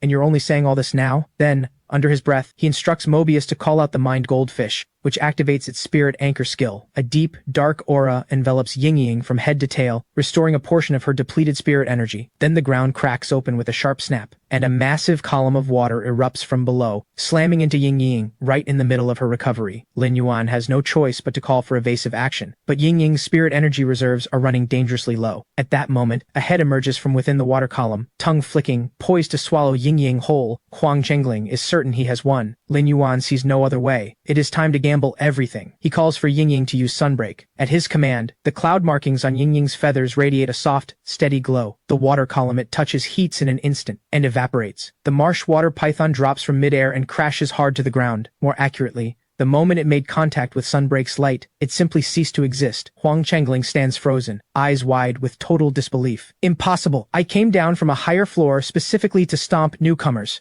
To turn the tide, Huang Chengling forces the marshwater python to devour the acid mist python and the toxic fire python, triggering its own evolution. The evolved tri-head boa shares one body across 3 heads, and its level shoots straight up to bronze tier, rank 3. Lin Yuan can see that the tri-head boa is deeply unstable. This can barely be called a real evolution. Huang Chengling gloats that the tri-head boa is a serpent from ancient times, one that gave up its greatest strengths over ages of evolution, splitting itself into 3. All I did was use a little technique to return them to what they once were. Lin Yuan also notices that Ying Ying's turbulence has started losing ground against the enemy's flames. Smarty can tell Ying Ying won't last much longer, and signals Lin Yuan to swap it in. But Lin Yuan narrows his eyes and waits, as if holding out for the right moment. Sure enough, moments later, the tri-head boa's other 2 heads begin attacking the one that has seized control of the body. Seeing this, Lin Yuan immediately orders Ying Ying to hit the middle head with turbulence, then follow up with sound spike. Caught between Ying Ying and the 2 unstable heads, the marshwater python finally collapses again, and the 2 extra heads dissolve along with it. Lin Yuan had seen this coming. Huang Chengling must have spent a long time planning this forced atavistic evolution, but he had never actually tested it. Back in the waiting room, Smarty asks Lin Yuan whether to keep climbing the star tower. Lin Yuan figures Ying Ying is already exhausted, and that last fight was far too risky. If the opponent hadn't been careless, the outcome might have been very different. So while his next opponent is still on the way, Lin Yuan cancels the match. 20-something floors in a day is good enough. But the moment he cancels, the elevator doors across from him slide open. Hey there, I saw you cancel the match while I was in the elevator. Still up for a fight? Lin Yuan waves him off and takes his leave. The man opens his communicator and reports to his young lord. Nothing threatening below floor 80 at the moment. It seems the biggest obstacle for you is still the members of the Glory 100. Meanwhile, Lin Yuan knows he needs to build his combat strength fast. He has to pour everything into developing Red Thorn, and push the Mind Goldfish up to Bronze Tier, which would bring Mobius up to Bronze Tier as well. He returns to the Lock Spirit space, where Mobius asks whether he has made up his mind about the Mind Goldfish. Lin Yuan gives a firm nod. Yes, I'm going to use Dragon Bloodline Blood to push its advancement. That way, based on how Lock Spirit works, you'll be able to advance to Bronze Tier 2. Mobius says, that's what I mean. Are you planning to make the Mind Goldfish a permanent fixture of the store? Lin Yuan admits he has no choice. Elite-grade Mind Goldfish sell far too well, and they only evolve a little faster inside the spirit conversion pool. I appreciate your patience. He then takes out a small vial, just cracking open the seal, sends a wave of suffocating pressure through the air. Even so, using Dragon Bloodline Blood is a serious gamble. He drops 3 drops into a small tank. The blood moves like liquid mercury, dense and heavy, shimmering with a color no ordinary blood carries. Almost instantly, the faint trace of Dragon Bloodline bloodline within the evolving Dragon Eye Mind goldfish is drawn to it. The goldfish suddenly goes berserk, slamming itself against the walls of the tank again and again. With every impact, fresh blood seeps through the scales. Lin Yuan aches to watch, but he knows this is the only path to awakening the dragon bloodline within it. The Dragon Eye Mind goldfish thrashes in the tank for a full 3 hours. The blood it has shed no longer dissolves into the water. Instead, it forms a thin protective layer over the wounds on its body. Lin Yuan can tell the awakening is complete. He channels his spirit energy into the goldfish, pouring it into the newly awakened bloodline. The mind goldfish completes its evolution in an instant, shattering the small tank and leaping into the air. Black scales begin spreading across its body, nothing like the fish scales it once had. Clearly, this mind goldfish has evolved into a dragon-type spirit creature at bronze tier. It is no longer called a mind goldfish. It is now the spirit-gathering goldfish. Lin Yuan can feel rich spirit energy radiating outward from its entire body. All three exclusive traits are exceptional. Spirit Surge turns it into a fountain of spirit energy, greatly benefiting every other spirit creature it lives alongside. Spirit Siphon accelerates its own evolution speed. If it weren't for the lock spirit space, Lin Yuan would have chosen this without hesitation. But Spirit Mark allows the spirit-gathering goldfish to pair with Lily, becoming a master healer in combat. A low-tier combination like this has never been seen before, so why not try carving out a path that's entirely his own? Mobius, how are you doing over there? The spirit-gathering goldfish's evolution pushes Mobius up to bronze tier as well, and even causes it to manifest a pair of legs. Under true data, Lin Yuan sees the exclusive skill Elysian Grounds. Soil generated within the lock spirit space can restore spirit creatures on the brink of death, with recovery time determined by both Mobius's level and the spirit creature's level. Mobius decides to enter a period of slumber to heal the hidden injury it sustained when it formed the contract. Lin Yuan asks if he should buy some spirit materials to help with the recovery. Mobius declines without hesitation. You should take a look at the changes around you first. Lin Yuan finds that the lock spirit space has doubled in area. The spirit conversion pool has grown more than twice its original size, and the spirit energy density has risen considerably. Now nearly the same footprint as his Starnet storefront. In the newly expanded area, Lin Yuan spots a patch of ground about 20 square meters wide. Is that the Elysian Grounds? Mobius confirms. Yes, with my current ability, any spirit creature below gold tier, even one on the verge of death, can be preserved within the Elysian Grounds indefinitely, until it can be properly treated. Lin Yuan knows that a gold tier spirit creature near death is usually only good to sell as fresh material. Even a 3-star crafter cannot guarantee a full recovery. And now Lin Yuan can feel it. The spirit energy inside the lock spirit space is 10 times more concentrated than the outside world. With the Elysian Grounds and spirit energy 10 times as dense, Lin Yuan now has the means to set his sights on gold tier spirit creatures. With that, the store stock could finally reach the Treasures Pavilion auctions. Mobius says that isn't all. This skill draws directly from its own spirit energy. Given enough spirit energy, it can even summon a patch of Elysian Grounds out in the open world. Lin Yuan is stunned. In that case, activating Spirit Mark later would satisfy the conditions to summon the Elysian Grounds in the outside world, wouldn't it? Mobius nods, genuinely pleased. Lin Yuan, you are far more remarkable than I expected. So yes, all of that is possible. It is the first time Mobius has ever praised him, and Lin Yuan finds himself oddly flustered. Mobius is exhausted, lying down to rest. Very well. Next time, no more compliments. Lin Yuan laughs. Just wait. I might have you upgraded to silver tier before you even wake up. Watching Mobius sink into a deep sleep, Lin Yuan steps out of the lock spirit space without delay. To bring Mobius up to silver tier, he would need to bind one more spirit creature through Lock Spirit and advance them both to silver tier. But the resource cost scales exponentially, and on top of that, there's a money pit at home. A few dozen Radiance coins worth of dimensional bugs won't last long before they're devoured. He has to accelerate his income to keep things afloat. So Lin Yuan throws himself into breeding elite-grade Mind Goldfish around the clock. And on the Starnet storefront, the Mind Goldfish sales are indeed going strong. As for Salted Egg Girl, she still cannot roll the exclusive trait she wants, so she keeps buying web spray spiders from Lin Yuan. A week passes. Lin Yuan has pushed himself so hard that he looks haggard beyond recognition. Smarty is pained to see it. Ordinary spirit beast flesh isn't enough to advance Redthorn to elite grade. You've been up for nights on end. Are you really okay? Lin Yuan splashes water on his face and shrugs it off. Young people should pull all-nighters. The exhaustion on his face fades as he says it. Besides, I'm getting a lot more fluid with spirit energy. The efficiency will pick up from here. As for high-grade spirit beast flesh, I'll check in with Sister Sin. Joe Jackson gets back to him not long after, and tells him she is going to hand over her supply channel directly. Lin Yuan is genuinely impressed. She is willing to give him the supply channel outright. Evening comes quickly. Lin Yuan is about to head out to restock when Smarty corners him. I'm coming too. How does this look? Smarty strikes a pose, wearing a cat outfit. It's the most trending style this year. I spent ages looking it up online, Lin Yuan says. Wait, aren't you supposed to be helping Yingying moderate her stream? Smarty waves it off. She is totally in her element on stream every day. I am practically dying of boredom. That is why I have had so much free time to read and browse online. But when Lin Yuan and Smarty arrive at the location Joe Jackson sent, they break into a cold sweat. Standing in front of them is a wall of broad, hulking men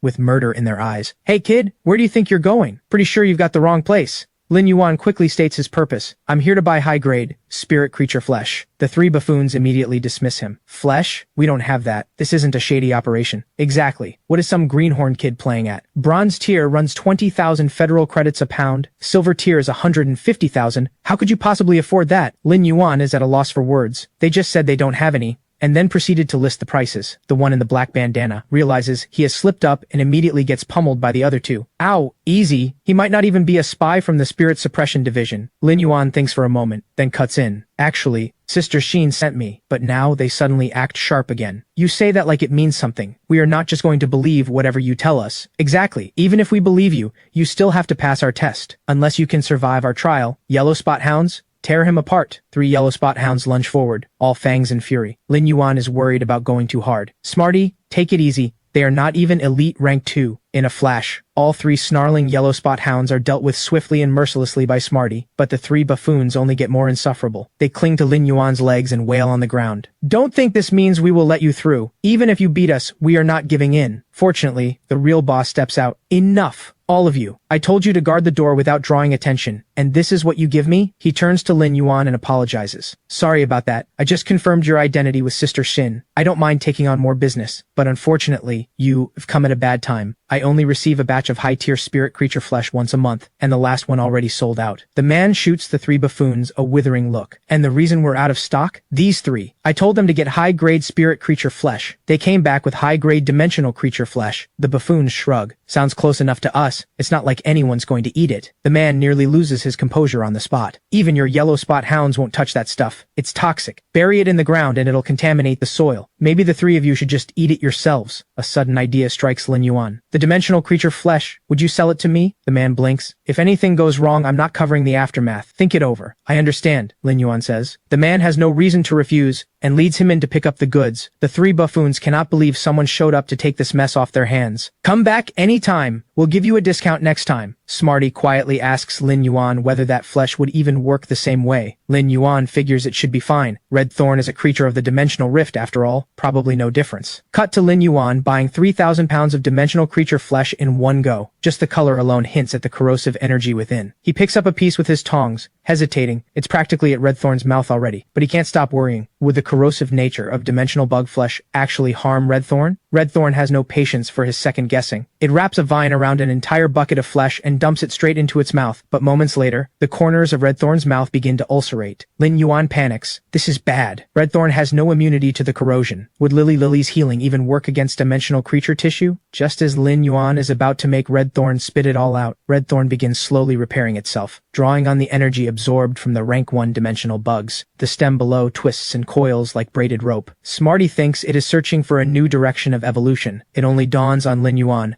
a moment later. Like that, then push the offensive side. Grow more vines. Sure enough, the very next moment, Red Thorn bursts free from its pot and rises up. Over a dozen vines stretch downward, each growing to more than 2 meters long, giving it real combat capability. But Red Thorn, having just finished evolving, suddenly topples over and falls back into dormancy. Every time it auto-generates an evolution direction based on Lin Yuan's guidance, it burns through a considerable amount of stamina. But barbed vines alone will never break through the defenses of a powerful defense-type spirit creature. Just then, Yingying glides over with a piece of paper in its beak. How does my writing look? Lin Yuan reads it aloud. Sparrow Song Luo, is this your signature? Yingying nods, looking a little proud, and announces it wants to produce merchandise with this on it. Lin Yuan and Smarty bite their tongues. Who on earth would want that kind of merchandise? Yingying gets a little huffy. My top fan would. Smarty immediately thinks of the one who has been sending a stream of gifts and inexplicably donated over 500 credits. Lin Yuan never expected Yingying's stream to take off this well. A dedicated superfan already. Yingying is confident the signature will have collector's value someday and asks Lin Yuan to bring 2 copies to Cici when he goes to Zijin City. Afterward, Lin Yuan goes back to his room and packs his bag. Smarty watches curiously and asks where he is heading. Lin Yuan pulls up the crafter exam registration page without hesitation. It finally dawns on Smarty that the exam is here. All those days of studying have not been for nothing. Cut to the Zijin City Crafter Guild, where a long line of examinees stretches out from the exam registration site. Many of those who have made it inside are filling in their personal information with excitement and quiet confidence. Inside the reception room, Vice President Elder Ning is hosting senior officials from the Royal Capital Crafter Guild. Forgive me for keeping you waiting. Please, try this year's new spirit tea. Elder Du, Vice President from the Royal Capital, gets straight to the point. Elder Ning, let's speak plainly. For this year's crafter examination in Zijin City, we'd like you to adjust the difficulty of the test questions. Elder Ning's smile vanishes instantly. And why would that be? Elder Meng, standing nearby, explains. Sikong came back from Piwei Mountain and spoke of pushing reforms. We all felt it was too abrupt, so the plan is to ease into it this year and roll out the full reform next year. Elder Du smiles. We didn't expect the Zijin City pilot to move forward, or that you, as Vice President of the Zijin City Crafter Guild, would agree to it. Elder Ning says, after all, I am a 4-star crafter. I do have that much authority. Besides, this is what Lady Moon Queen intends. As you both know, Lady Moon Queen wishes to take on a disciple. Elder Du cuts him off. Lady Moon Queen only said the crafter examination reform is meant to identify more exceptional young talent. What does that have to do with her personal matter of taking on a disciple? Besides, if Lady Moon Queen wishes to find a disciple, she would naturally take her time choosing. Why fixate on this particular round of examinations? Not to mention, only Zijin City has started the pilot so far. Elder Meng echoes him. Elder Du is right. Whether from crafter lineage families or the Glory 100 trained at academies, there is no shortage of talent. Elder Ning nods with a chuckle. Ha, quite right. Inwardly, he thinks, these two old foxes, it looks like he will have to go along with them after all. At the same time, Lin Yuan and Smarty board a bronze-tier flying spirit creature, the Blackwing Falcon, and head straight for Zijin City. By the time they arrive, it is already noon. He plans to take the exam first and visit Cece after becoming a crafter. They reach the entrance of the Crafter Guild and find the facilities impressively grand, with streets stretching a full 30 meters wide. But all along the way, the examinees heading to the exam site look pale and jittery, as if they might collapse at any second. It turns out the crafter examination pass rate is shockingly low. Fail once, and you cannot attempt it again for a full year. So very few people are willing to stake an entire year of their time without feeling confident about their chances. Lin Yuan has Smarty shift into glasses, form early, and get ready. Smarty wonders whether other people can bring spirit creatures into the exam hall too. Lin Yuan explains that using spirit creatures for assistance is already common practice, which is exactly why he had Smarty memorize all that knowledge. Smarty says nothing more and shifts into glasses form. With the glasses on, Lin Yuan carries an unexpectedly scholarly air. Nearby, a gentle young woman is managing the flow of people, guiding failed examinees out, while greeting the next group. Please hand me your beginner certifications for the 3 life skill spirit professions before you go in. When you come out, collect your scorecards and pick up your certifications from me on the way. Lin Yuan stops dead. What? Beginner certifications? I don't have any. He asks the young woman. I heard the Crafter Guild allows people to take the 3 beginner life skill spirit profession tests directly here. She nods. That's correct. But inwardly she is taken aback. Someone actually wants to sit for the tests, under the vice president himself. The vice president in charge of setting the questions has a habit of going far beyond the standard scope. The Megalodon and the Leviathan were both apex predators of the Tertiary Era ocean. They were locked in balance for tens of millions of years, with neither gaining the upper hand. In your view, which is stronger, the Megalodon or the Leviathan? Elder Ning's granddaughter breaks into a cold sweat. Her grandfather just pulled out that same old debate that has gone unsettled for over a decade. This is clearly off script. She decides to slip this unlucky examinee at least a small hint. She takes Elder Ning's arm. Grandpa, honestly, everyone knows you do Megalodon research. If you want him to say the Megalodon, just say so. Elder Ning glances at her. Stay out of it. But Lin Yuan gives an unexpected answer. They're both weak. Elder Ning narrows his eyes, clearly surprised. How do you figure? Lin Yuan explains with complete seriousness. Because both were eliminated in the course of evolution. Neither the Megalodon nor the Leviathan exists anymore. Even if a whale shark in today's ocean undergoes an atavistic mutation, it is no longer the Megalodon or the Leviathan it once was. And if you were to forcibly trigger an atavistic evolution in a spirit creature, the backlash could be completely unpredictable. The answer leaves Elder Ning silent. His granddaughter finds this deeply odd. Someone just called the Megalodon weak, and her grandfather hasn't erupted. Elder Ning then presses, elaborate. She goes cold. This is it. He is about to pick a fight. Her grandfather is far too touchy when it comes to the Megalodon. Lin Yuan continues, in the Tertiary Era ocean, the Megalodon and the Leviathan stood as apex predators, holding the ecological peak for so long that they caused the evolutionary balance of ocean life to break down overall. It was only around 65 million years ago, when a meteorite impact triggered a major natural selection event, that the Quaternary Era ocean began. From a crafter's perspective, the Megalodon and the Leviathan were ultimately unable to adapt to a catastrophic catastrophic shift in their environment and were eliminated. That makes them the weaker ones in the story of evolution. Elder Ning suddenly breaks into a laugh and applauds with genuine appreciation. Well said. That is the first truly insightful theory I have heard in a long time. My dear, I will be taking this young man to sit for the 3 knowledge-based profession exams myself. Let's see what the youth of today are actually made of. His granddaughter secretly gives Lin Yuan a thumbs up. The examinees behind them break into a buzzing murmur. Who is that? Elder Ning is personally escorting him to the exam hall. Could he be an heir from one of the crafter lineage families? Maybe he is a rising star the guild has been grooming. Elder Ning hasn't done this in 10 years. Elder Ning spins around and fixes the crowd with a sharp glare. Shouldn't you all be studying? Why are you standing here gawking? Keep staring and I will mark every one of you as failed. Lin Yuan steps into the exam hall and takes one look at the 3 exam papers laid out on the desk. Then his pen is already moving. It feels as though every piece of knowledge Smarty has ever absorbed pours straight into his mind. The soft scratch of pen on paper flows at an unhurried, steady pace. Watching Lin Yuan, Elder Ning feels a rare sense of satisfaction. Rock-solid fundamentals. At this rate, he should be submitting his papers in about 2 hours. A genuinely promising talent. But in just 1 hour, Lin Yuan has finished all 3 papers in the time it would normally take to complete one. Elder Ning, am I ready to sit for the crafter examination now? He is confident. Smarty's knowledge base has come through, but Elder Ning's expression turns grave. Stay. The examination is not happening today. Lin Yuan feels his stomach drop.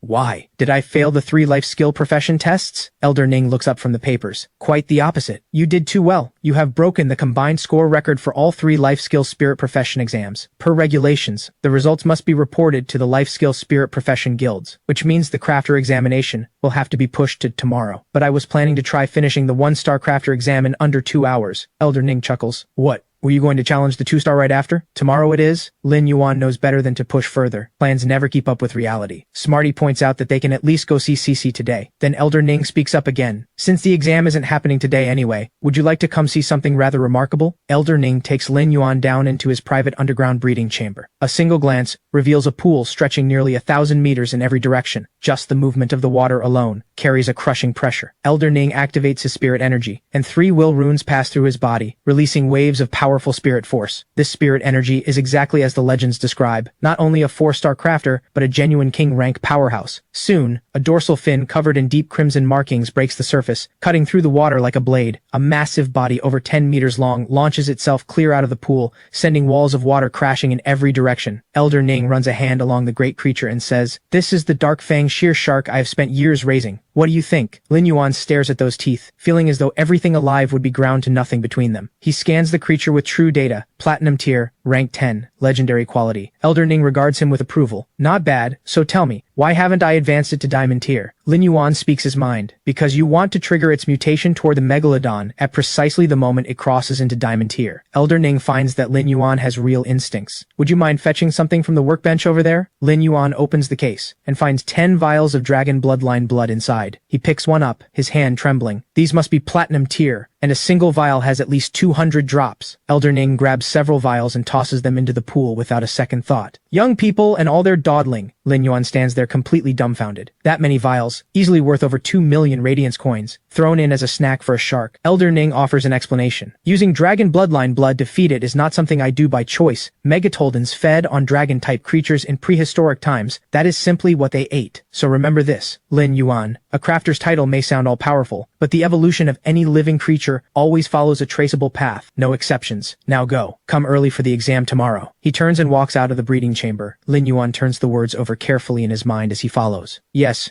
Thank you, Vice President. After Lin Yuan leaves, Elder Ning's granddaughter asks what all of this was about. Elder Ning says the answer won't come until tomorrow. In a moment, deliver a message to City Lord Ling Xiao for me. Before you go, check whether Elder Meng and Elder Du have already left. Genuine talent like that, to have no opportunity at all, would be a real waste. Whether he makes it all the way to the top in a single leap tomorrow is entirely up to him. Leaving the exam hall, Smarty shifts back to its true form. Now can we finally go see Cece? But just then, Lin Yuan's communicator rings. It is Cece. Her voice quick and urgent. Can you come to school? I got a little hurt during combat training. The moment he hears hurt, Lin Yuan tenses up. He breaks into a run toward the school without a second word. The school's tournament rules are clear. Direct attacks on students are not permitted. For someone to have gotten past Cece's Rhino Horn Iron Bull, a beast built for defensive counterattack, and landed a direct hit on her, this would mean. But when Lin Yuan reaches the school's medical room, he finds Cece completely unharmed, waving at them both. Lin Yuan looks her over carefully. Cece, where are you hurt? Smarty starts inspecting her from head to toe. Don't hide it if you're injured. Cece unwraps the bandage on her wrist. Just here. I was sparring with an upperclassman using the rhino horn iron bull, and a stone thrown up by the fight scraped me. The two of them are completely at a loss for words. Another hour and that scrape would probably have healed on its own. A man nearby speaks up. A fighting style built purely on defense and counterattack. Getting injured like that just comes down to bad luck. Cece quickly introduces him. He was watching my combat training just now. He also called the school medic. The man says, I originally came to Zijin City looking for someone, but on a whim, I got curious about the crafter who raised that rhino horn iron bull. I wanted to see what they were capable of. Lin Yuan tenses immediately when he realizes the man came looking for him. Could Cece's rhino horn iron bull have given away how capable he really is? Even high-level crafters would need 2 full years to achieve something like that. To avoid revealing his true ability, when the man asks how long it took, Lin Yuan casually claims it took 7 or 8 months. Even so, the man looks thoroughly deflated, as if he has already lost something. Meanwhile, over in the City Lord's administrative building, the old dean is delivering a report. City Lord, Elder Ning has sent you a letter. Elder Meng and Elder Du have just left. City Lord Ling Xiao cuts in. Didn't I already ask you to forward it on my behalf? Besides, those two didn't want this visit made public. Pass the order down. Every district's dimensional rift guard posts must be doubled, and all reserve personnel are to be in position within 2 months. The old dean points out that the Glory 100 selection is approaching, and suggests the City Lord focus first on selecting the Violet Gold 100 from within the academy. Ling Xiao rubs her temple. Out of 20 seed candidates, only 5 can be confirmed outright. 34 are still under review. That many? She flips through the candidates' files and comes across Cece's Rhino Horn Iron Bull, along with the skills sacrifice and pain absorption. She makes up her mind immediately. Keep a close eye on this first year. If the aptitude is there, add her to the seed candidates directly. The old dean is caught off guard. She is only a first year. Shouldn't we observe her for another year? Ling Xiao rises to her feet, her voice urgent.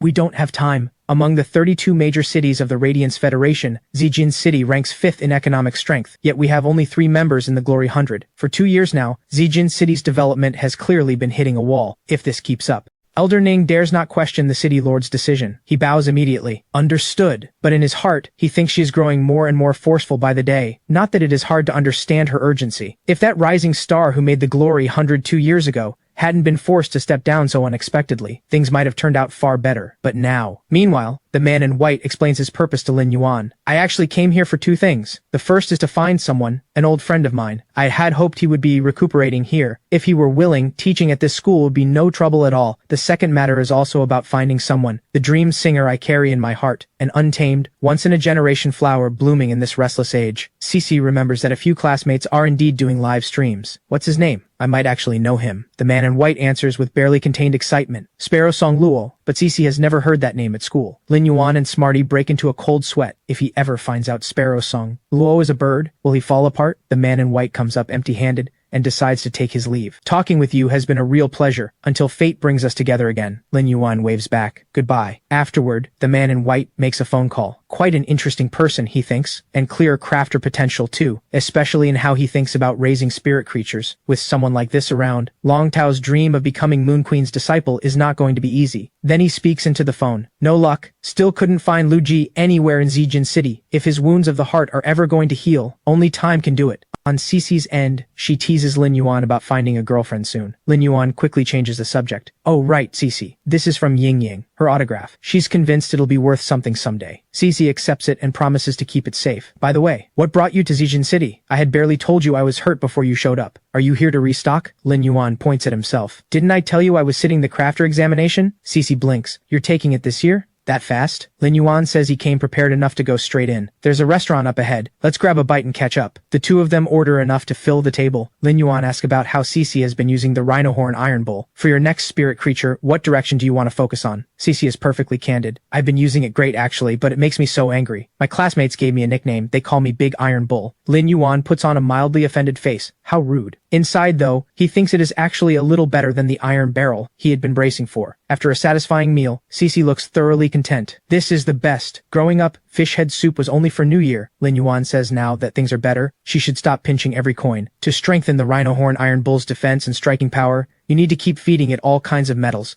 I'll transfer you more funds and send you a pot of silver tier green vine after. Don't hold back on spending. Cece's eyes go wide. Since when did our supply get this good? We're about to make it big. She takes his hand. Weren't you just asking about my next spirit creature? There's somewhere I want to go. Cece pulls Lin Yuan to the most prestigious auction house in the city. She has always wanted to step inside, but the prices make her legs go weak every time she walks past. Lin Yuan swipes his StarNet card for identity verification, thinking the treasures pavilion just might have the right second spirit creature for Cece. At their current level, they can move freely on the first floor. Going up to the second requires a certain rank in spirit energy professions. Before long, Ceci is completely captivated by a twin-tail snow ferret, an extremely rare aggressive offense, ice affinity spirit creature. Cece is smitten at first sight. How much is this little thing? Lin Yuan checks at once. Let me see. 1,100 radiance coins. That price kills the desire instantly. Lin Yuan standing beside her is filled with quiet guilt. I'm sorry, Cece. Your brother was too slow to awaken. Then he notices a masked man sitting across the way. Something about him feels completely out of place in these surroundings. Lin Yuan glances over at the nearby counter and spots 4 butterfly cocoons, each about the size of a jujube, belonging to the blue flash butterfly. If they can be evolved forward, they become the blue light goddess butterfly, the only insect type among the top 10 most beautiful spirit creatures, a true treasure beyond compare. But evolving a blue flash butterfly all the way to a blue light goddess butterfly takes many steps and stages, let alone starting from a cocoon. Smarty figures that with Lin Yuan around, getting a blue light goddess butterfly for Cece is no problem at all. But what Lin Yuan actually has his eye on is the blue flash butterfly's silent scale powder. This is a rare mystery affinity ability. Any spirit creature struck by silent scale powder is instantly unable to use its skills, but butterfly-type spirit creatures belong to the Lepidoptera order, and 9/10 of them went extinct during the spirit energy revival. The odds of finding even one are almost nothing. Yet this man managed to track down 4. At that moment, a clearly wealthy woman speaks up. I didn't expect to see such a shabby seller even in the treasures pavilion, dressed like that. What kind of quality goods could he possibly have? Lin Yuan is speechless inside. Does dressing up and looking all flashy really matter on the first floor? And it is not as if you are buying the man along with the merchandise. The masked man's voice is heavy with exhaustion, worn to a rasp. If you're genuinely interested, 120 radiance coins takes all 4. Nobody expects the blue flash butterfly to go for just 120 radiance coins. Way too cheap. Damn, someone beat me to it. For an evolved blue flash butterfly, that price would be a steal. But these are cocoons, a complete blind box, with no guarantee of what is inside. That makes it outrageous. The wealthy woman is unimpressed. What kind of treasure is a cocoon? Other shops sell them for 50,000 federal credits, 30 radiance coins each at most. What, is a bronze-tier spirit creature going to fly straight out of one? The surrounding customers pile on. Those cocoons hide under the leaves of 30-meter trees deep in the endless forest. Look at that tattered robe. There's no way he got them. I say he's a fraud. And then, from within the crowd, Lin Yuan suddenly calls out loud, I'll take all 4 cocoons. The woman tries to talk him out of it. Young man, these cocoons are fakes, Lin Yuan says. If they're on display in the treasures pavilion, the pavilion has already authenticated them. They cannot be fakes. My friend, I am genuinely looking to close this deal with you. He extends his hand as a show of good faith, but the masked man looks at Lin Yuan and says nothing for a long moment. Then, without a word, he rises and walks toward the exit of the treasures pavilion. The onlookers assume the masked man slipped away out of embarrassment, which only convinces them more that all 4 cocoons are counterfeit. If you are serious, come back tomorrow at this same time. I will prove to you that I found these cocoons deep in the endless forest. Lin Yuan had not expected the seller to just walk out. The deal is clearly off for now, but since the masked man has named a time, Lin Yuan decides to come back tomorrow after finishing the examination. The woman seethes. Almost had him down to my price. That little punk ruined everything, her daughter sighs. Forget it, Mom. Once I pass the crafter examination tomorrow, we can go find something else as a gift. The next morning, while Lin Yuan is lining up at the Crafter General Guild to sit his exam, the woman spots him. Well,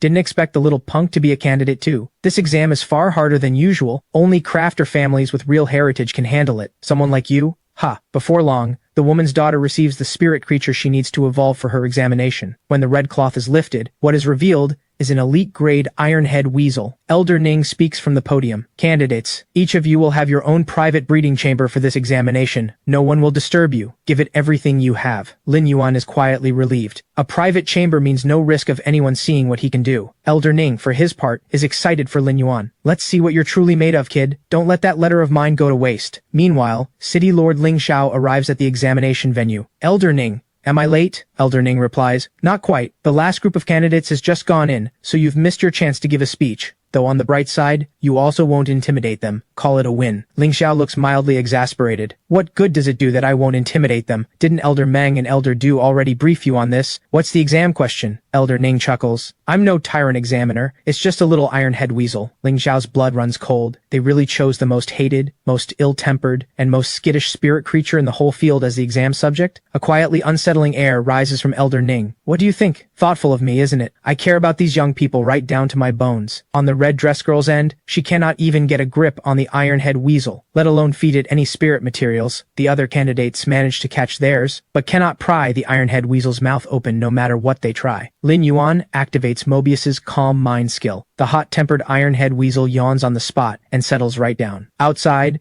Elder Ning's granddaughter asks him, Grandpa, is leveling up an iron-head weasel really that hard? Ling Xiao answers, that's putting it lightly, without using spirit materials that specifically appeal to them as a trigger. Promoting their growth is simply impossible. They are the hardest tier there is, Elder Ning says calmly. Without that level of difficulty, how would it ever clear Elder Meng and Elder Du's review? Inside a breeding chamber, one candidate hurls a bottle to the floor in frustration. I used every single spirit material the books recommend. What is going on? Lin Yuan sighed. By contrast, goes smoothly. The iron-head weasel not only stays calm, but dutifully drinks every drop of his prepared spirit material blend. Half an hour later, Elder Ning notices Ling Xiao's growing restlessness. City Lord, running out of patience already? I have every confidence, Ling Xiao says. All the confidence in the world, but they won't be out for a while. There is a lot going on in the city right now. Just then, the door of one breeding chamber creaks open. Elder Ning sees Lin Yuan walking out and assumes his spirit material blend failed. Young man, it hasn't even been an hour. Why are you out early? But Lin Yuan gives a thumbs up. Elder Ning, the examination is complete. I'd like to sit the 2-star crafter examination immediately. That stops both Elder Ning and Ling Xiao cold. When the two of them step into the breeding chamber, they find a bronze tier level 1 iron-head weasel contentedly munching on fruit. The examination has been passed with flying colors. Ling Xiao thinks back to his 3 life skill exam scores from yesterday, which were already outstanding. Now it is clear his crafter talent is the real thing. She gives Lin Yuan a generous word of praise. By any standard, you are already a crafter, but I want to confirm, are you prepared to sit the 2-star crafter examination right now? Even under the praise, Lin Yuan can feel the immense pressure radiating off her. Elder Ning reassures him. This is the city lord. Just answer honestly. Lin Yuan finally understands why this woman has made him feel so overpowered since the moment they spoke. She is Ling Zhao, the city lord who once shattered storm clouds and held a dimensional rift alone. He meets her gaze and answers without hesitation. Please trust me, city lord. I will take the 2-star crafter examination right now. No problem. The 1-star crafter examination, it should be said, is typically no more than the threshold into crafting, simply raising a spirit creature's grade. In past years, the exam sometimes had no time limit at all. As long as the spirit creature evolved successfully, you passed. Some candidates threw enormous sums at top-grade spirit materials and made it through on wealth alone. After all, deep pockets are part of crafting talent too. That said, those candidates almost always stopped at 1 star. The 2-star examination, however, involves a spirit creature's quality and primal seed. Most people think quality is just an ordinary attribute. Little do they know it is what determines a spirit creature's ceiling. Ling Xiao asks Elder Ning what this examination covers. Elder Ning says it is much the same as before. Within 4 hours, evolve an elite-grade spirit creature from common quality to epic quality, and also heal a heavily injured bronze-tier spirit creature. Ling Xiao smiles coldly. What? No different from past exams? If the difficulty is only that level. Elder Ning glances sidelong at the city lord and gives a quiet laugh. Damaged primal seed. Ling Xiao stares at him and falls into a long silence. This is already beyond what a 2-star crafter should be able to handle. Then she grabs the old man by the collar. You old fool! Why not just ask him to bring back the dead? Elder Ning nearly buckles under the grip. Can't help it. Without a bar this high, it won't clear Elder Meng and Elder Du's review. Besides, the harder we push here, the better our odds in front of Moon Queen, right? Elder Ning's granddaughter standing nearby has a look of quiet concern. A damaged primal seed. This is the kind of injury most crafters walk away from the moment they see it. Even those who try risk losing the patient mid-treatment. On Lin Yuan's end, he steps into the breeding chamber and immediately spots a lily. The objective is to upgrade its quality. Upgrading the lily is not the hard part. The hard part is the scissor claw crab slumped in the corner. Primal seed damaged. Apart from the rhino horn, Iron Bull, he has almost never treated a spirit creature's illness before. The first step is to locate the source of the damage. But the moment he rests his hand on the crab's shell, the scissor claw crab is already trembling in pain. When Lin Yuan looks through Smarty's glasses, he sees that the interior of the shell has been completely shattered. Even channeling spirit energy at full force into the scissor claw crab, the fastest he could do it is 4 full hours. Factor in upgrading the lily's quality as well, and he would go over time. So he quickly activates the combined technique of the spirit gathering goldfish and the lily to support a faster recovery. Before long, the surface of the scissor claw crab's shell becomes smooth and even. Lin Yuan thinks for a moment that the crab's injury has suddenly turned a corner, but in the very next second, the scissor claw crab foams at the mouth and collapses to the ground, shaking. Lin Yuan can feel its vital signs plummeting. Without some way to stabilize its condition, this attempt will fail, so he summons Elysian grounds from his storage space, enough to keep the scissor claw crab clinging to life for now. Lin Yuan works through the situation quickly. Rapid repair of the outer shell directly compresses the internal organs. A spirit creature with a damaged primal seed simply cannot survive a second injury like that. Lin Yuan thinks it through and decides to prioritize repairing its internal organs first. It will cost more time, but as a crafter, a spirit creature's life must always come first. Meanwhile, large numbers of 2-star crafter examinees have already failed and walked out. Some could not even pass the 1-star. Nearly 4 hours have slipped by without notice. Elder Ning sees the city lord growing restless. Want my granddaughter to bring you a chair? Don't worry, I've run tests. With enough talent, 2 hours is sufficient. Ling Zhao shoots Elder Ning a look, wanting to ask what happens if Lin Yuan does not finish in time. Elder Ning says simply, then his talent wasn't enough. Moon Queen's apprenticeship is on the line here. A higher bar only benefits those who pass. Ling Xiao mutters, half annoyed, not the least bit worried about the person you personally recommended. A short while later, the bald bodyguard beside the city lord reports quietly, 4 hours are up. Ling Xiao does not even turn her head. She prepares to leave the examination site with Elder Ning, and then, from behind her, comes Lin Yuan's voice. Elder Ning, I'm done. I didn't go over time, did I? Elder Ning and the others rush into the breeding chamber to check. In the corner, they find a freshly shed crab shell, inducing the spirit creature to molt, releasing the pressure on the damaged organs. It takes longer, but leaves no hidden wounds, and the Lily has been confirmed at epic quality as well. With the examination over, Lin Yuan has earned the city lord's recognition. The vice president will personally present him with his crafter medal shortly. He also receives a gift from the scissor claw crab itself, the crab stone it was willing to protect, with its life, now given to Lin Yuan. Lin Yuan says he will keep it carefully, as a reminder of the responsibility he took on the day he became a crafter. Elder Ning then formally presents Lin Yuan with his 2-star crafter medal. Carry this with you from now on. It will open a great many doors. Ling Xiao takes a small sip of red wine. Congratulations, newly minted 2-star crafter. Zijin City has another young rising star to its name. Lin Yuan stares in quiet bewilderment. Wait, isn't this a ceremonial hall? Where did the city lord get red wine? And when did she start drinking? Ling Xiao has a pleasant glow on quite quickly, but she still remembers to hand Lin Yuan a 2-star network card. Zijin City's assigned housing is yours. Residential or commercial? Your choice. Lin Yuan can barely believe it. You pass the crafter exam and get a house? Elder Ning explains that this is just standard housing benefit for 2-star crafters in Zijin City. Nothing special. Ling Xiao seems to have lost her composure. She picks up a retainer badge and tosses it straight at Elder Ning, clearly drunk and mistaking him for Lin Yuan. Elder Ning realizes she is drunk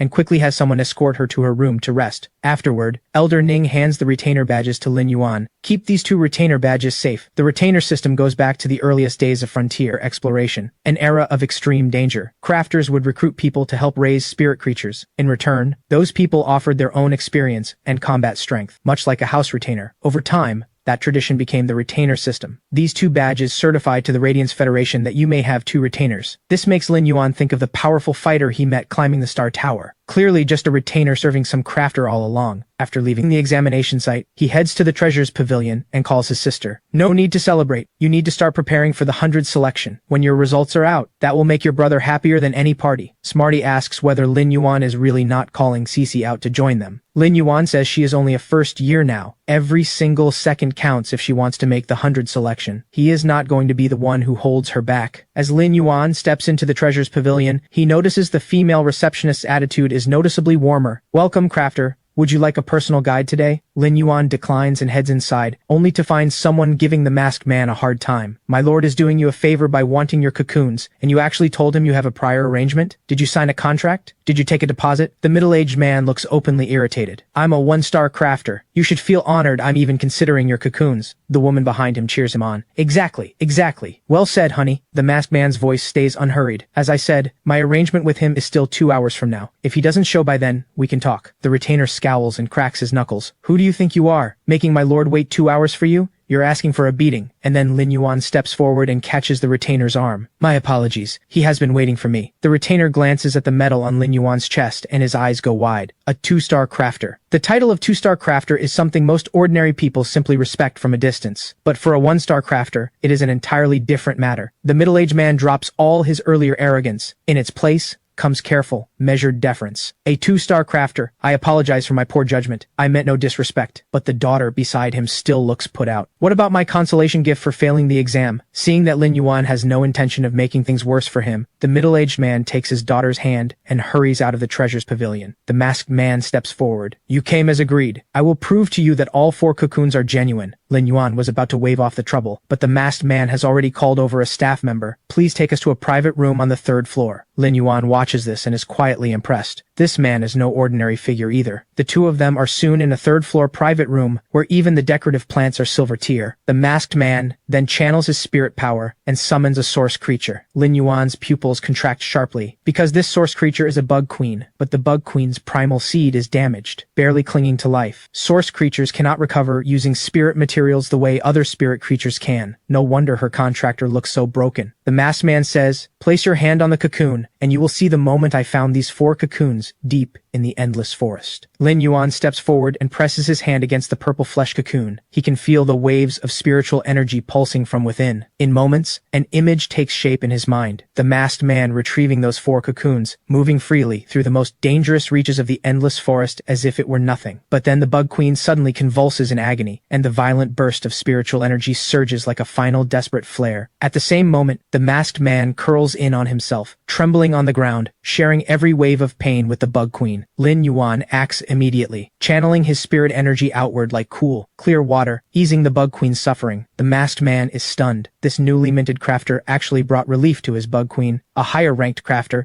had once told him that his bug queen's primal seed was damaged, that if she were any ordinary spirit creature, a cure would be straightforward. But her primal seed requires spirit energy of the absolute purest kind, completely free of any medicinal properties. To recover even slowly, short of bringing in certain exceptional figures, there was simply nothing to be done. For the masked man, something stirs after total despair. This person really can produce spirit energy of absolute purity, free of all medicinal properties. A few minutes is far from enough to make real progress on the bug queen's injuries, but at least she is back to the stable state she had been in before. The masked man removes his mask. My name is Liu Ji, 27 years old. I was formerly a Class B combat-type spirit energy professional. My spirit creature is the bug queen, platinum tier, level 3, epic quality. Lin Yuan's eyes go wide, pupils contracting sharply. Liu Jie continues, 2 years ago, I was also known as Glory 100 Sequence Rank 39. Heart of the Swarm. Lin Yuan has heard of this Glory 100 member who once defended Frost City alone. He was said to have vanished 2 years ago, with his sequence ranking cleared from the records. Liu Ji suddenly drops to one knee in the posture of a retainer's oath. By the will rune, I swear, I willingly become retainer to 2-star crafter Lin Yuan,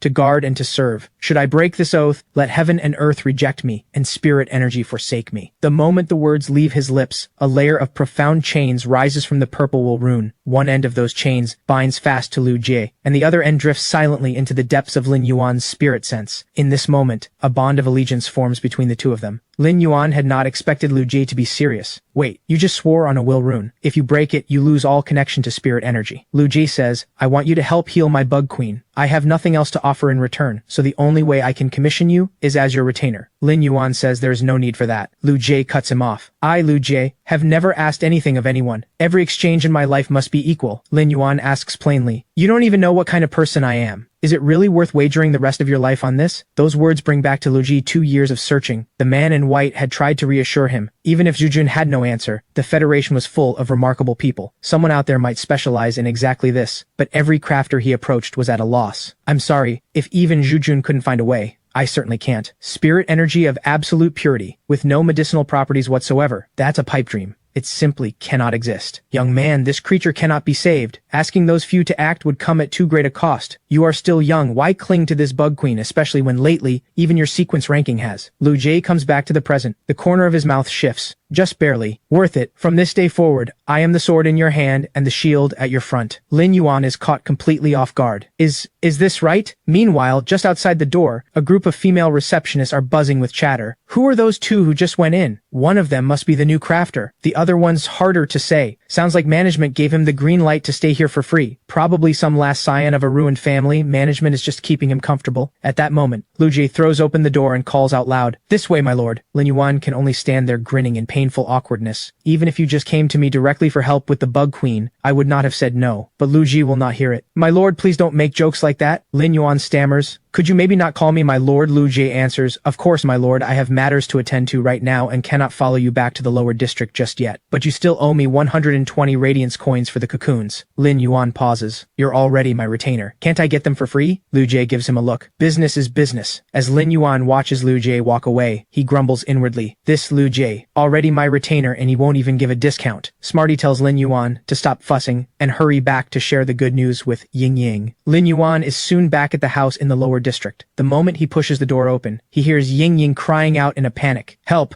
Lin Yuan, something's happened." Lin Yuan is completely baffled. "Ying Ying, what is going on?" Ying Ying is too flustered to finish a sentence. "Red Thorn, the backyard, you have to see." But when Lin Yuan reaches the backyard, what he sees stops him cold. The red thorn that was half a meter tall before has shot up to 3 or 4 meters, rows of jagged teeth fully exposed. When Red Thorn sees Lin Yuan come home, it stretches its long vines out toward him. Smarty thinks Red Thorn is about to attack and immediately dives forward to intercept, but the plant and its owner only share a perfectly synced high five. "It's fine, Smarty. Red Thorn is just being affectionate." In the next moment, Red Thorn wraps Lin Yuan up and lifts him into the air. From below, no matter how Smarty looks at it, it really does seem like Red Thorn is about to eat him. Ying Ying lands on top of Lin Yuan's head. "Oh right. A delivery arrived at the front door just now. The courier was too scared to even come inside." Lin Yuan looks puzzled. He does not remember placing any orders recently. He carries the package inside and finds a note from Zhou Jiaxin, 2 heavily injured spirit creatures, kept especially for this occasion, as a congratulatory gift for your advancement to 2-star crafter. She really did keep them in mind. It looks like registering as a crafter automatically linked to his StarNet identity, and his store now shows a 2-star crafter assistant on the listing. Any moves from this point on will have to be made through the second StarNet card. Sister Scene left another note. Let me read it. Swordhorn Pure Spirit, near death, 100 radiance coins after discount. Confirmed as a Swordhorn Pure Spirit, already at silver tier. No visible injuries on the surface, but the internal damage is severe. Its organs have most likely shifted. It has 5 hours at most. After that, there's no point trying. First, use Elysian Grounds to keep it barely clinging to life. Then he tells Ying Ying to open the other 2 boxes as well. Ying Ying does as she is told, but when the lid comes off, what greets them is a tree trunk scorched through by fire. Lin Yuan finds another note. Newly acquired spirit plant, damaged beyond recognition. What you see is what you get. No laughing. 300 radiance coins after discount. Smarty picks up a magnifying glass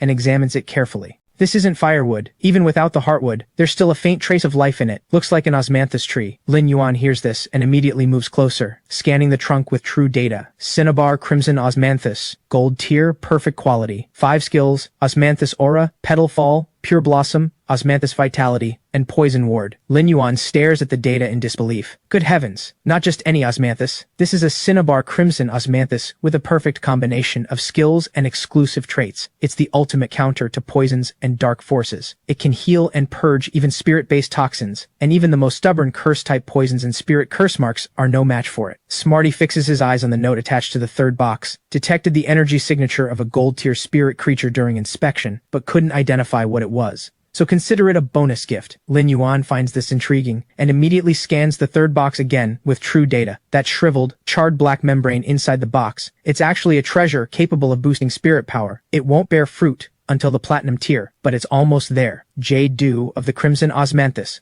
Gold tier, perfect quality. Over at Zhou Jiaxin's side, a female employee walks up. "Boss, he's already certified as a 2-star crafter. Are we really sending him the leftover stock?" Zhou Jiaxin smiles. Those were set aside on purpose. But before she can say another word, Zhou Jiaxin's phone rings. It's Lin Yuan calling. "See? There he is." Lin Yuan is genuinely pleased with the gifts, but he knows Zhou Jiaxin must want something in return. He goes straight to her and asks, "Let's skip the pleasantries, Zhou Jiaxin. Just tell me what you need." Zhou Jiaxin gets straight to the point. "I know your shop regularly stocks rare spirit creatures. Any chance I could source some inventory from you?" Lin Yuan blinks. Looks like he guessed right. He agrees without hesitation. "Sure thing." Zhou Jiaxin is caught off guard. Just like that, Lin Yuan sees it as returning a favor. "You've been straight with me, so I won't shortchange you. That said, supply is limited. 200 elite grade mine goldfish per month, and bronze tier green vine is even scarcer. Only 50 pots a month." Zhou Jiaxin is thrilled. "I'll buy at your retail price plus 3%. This is a huge help. Without a crafter on staff, staff. Tier 3 was already my ceiling, but now I actually have a shot at Tier 4. Truth is, Lin Yuan also wants to open up this channel. Upgrading Mobius at higher tiers is a bottomless money pit. He doesn't hesitate. If you're pushing for Tier 4 this year, I'll try to get you 20 Elite 5 Fortune Blue Longevity Goldfish and 20 pots of Silver Tier Green Vine next month. Joe Jackson's reaction shifts from delight to outright shock. She's now almost certain that behind Lin Yuan stands a seasoned 3-star or even 4-star crafter. 3 days later,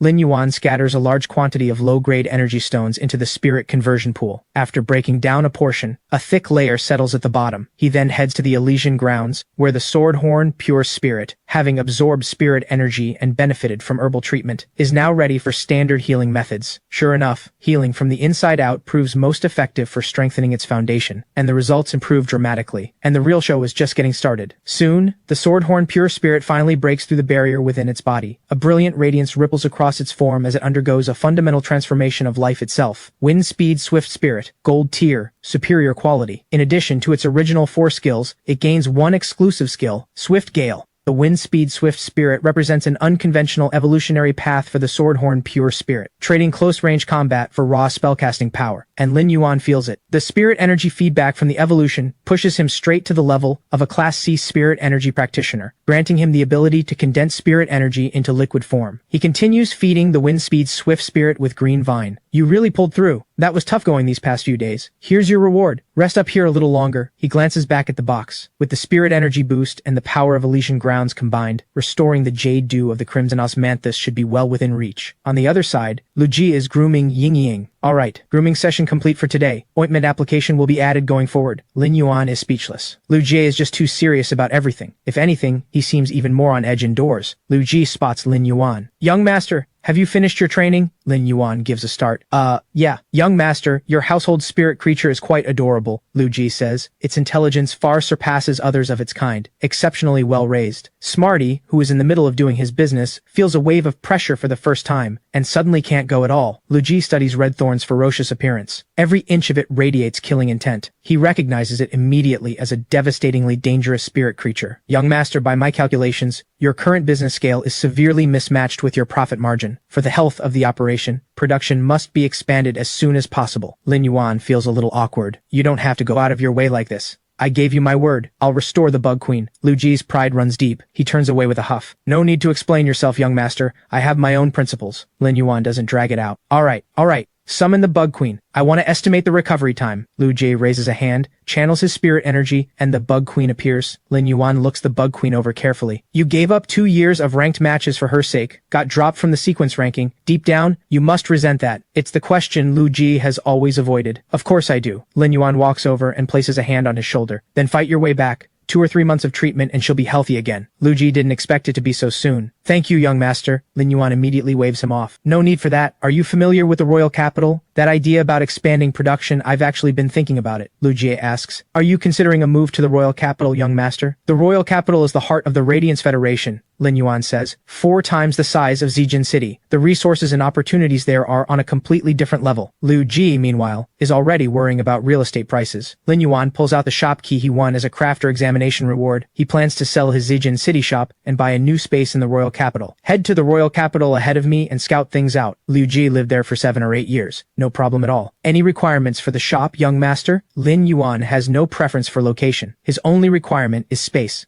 Lots of it. Lu Ji gives a wave and sets off at once. Understood, young master. See you in the royal capital. Once Lu Ji is gone, Smarty and Ying Ying ask if Lin Yuan is really moving. He nods. That's right. Time to see the wider world, and it'll open up more doors for CC2. But just then, an unknown number calls. Lin Yuan assumes it's a supply order and picks up. Instead, the firm, measured voice of Zijin City's city lord comes through. This is Ling Xiao. Someone will come for you in a few hours. You'll be traveling far. Be ready. After hanging up, Ling Xiao lets out a quiet sigh. I didn't expect Moon Queen to respond this quickly, and to want to meet him in person, no less. Elder Ning considers it to be expected. Something as significant as taking on a disciple naturally demands personal oversight. But Ling Xiao shakes her head. No, the decision to pilot the crafter examination reform from Zijin City was mine, so it's only right that I personally escort Lin Yuan to Mount Biwei and see this through to the end. Meanwhile, at the royal capital's crafter guild, Cheng Rui, hailed as the most gifted crafter of his generation, is being awarded his title. A retainer drops to one knee. Congratulations on receiving your 2-star title. As for Moon Queen's upcoming selection, it's yours for the taking. Cheng Rui turns to Elder Du. Any word from Mount Bue? Grandfather's been on edge about this, Elder Du answers. The last group of candidates heard nothing, but now that you carry a title, they won't turn you away. The corner of Cheng Rui's mouth curves upward. Good, I've been looking forward to this. Back on Lin Yuan's side, Smarty and Ying Ying hear that he's going on a long trip and immediately throw themselves on the floor, demanding to come along. Lin Yuan is exasperated. But the city lord invited me to Zijin City on short notice, and then it's another journey after that. The two of them instantly switch to their most adorable, gentle act. Please just take us with you. We promise we won't cause any trouble. Lin Yuan is equally worried about what the pair might get up to alone at home with Red Thorn. Fine, stop looking at me like that. You're making me feel guilty. With Lin Yuan's permission, the two of them enter the locked spirit space. Smarty quips, Lin Yuan, don't you think this place could use a cat tree? You two stay in here and get along with the others. Smarty wanders over to the bug queen and looks her up and down. Wow, she's huge compared to us. Is that cocoon about to hatch? Is it a blue flash butterfly? It is, almost ready, but honestly, I think a dust cloud butterfly would suit Cece better than a blue flash butterfly. Ying Ying tilts her head. Why? Lin Yuan explains. Because if it's a dust cloud butterfly and evolves into a Vajra butterfly at the bronze tier, the defensive system I'm building around Cece will be completely airtight. Smarty mutters. At this rate, Cece's nickname is going to evolve from Iron Bowl to Iron Barrel. Just then, another call comes in. Lord Lin Yuan, I am Lin Wu, one of City Lord Ling Xiao's subordinate officers. I am awaiting your arrival at the lower district governor's manor. It's the first time anyone has ever called Lin Yuan Lord. He lights up inside and pulls out a mirror for a self-satisfied look. Whoever I'm about to meet must be important.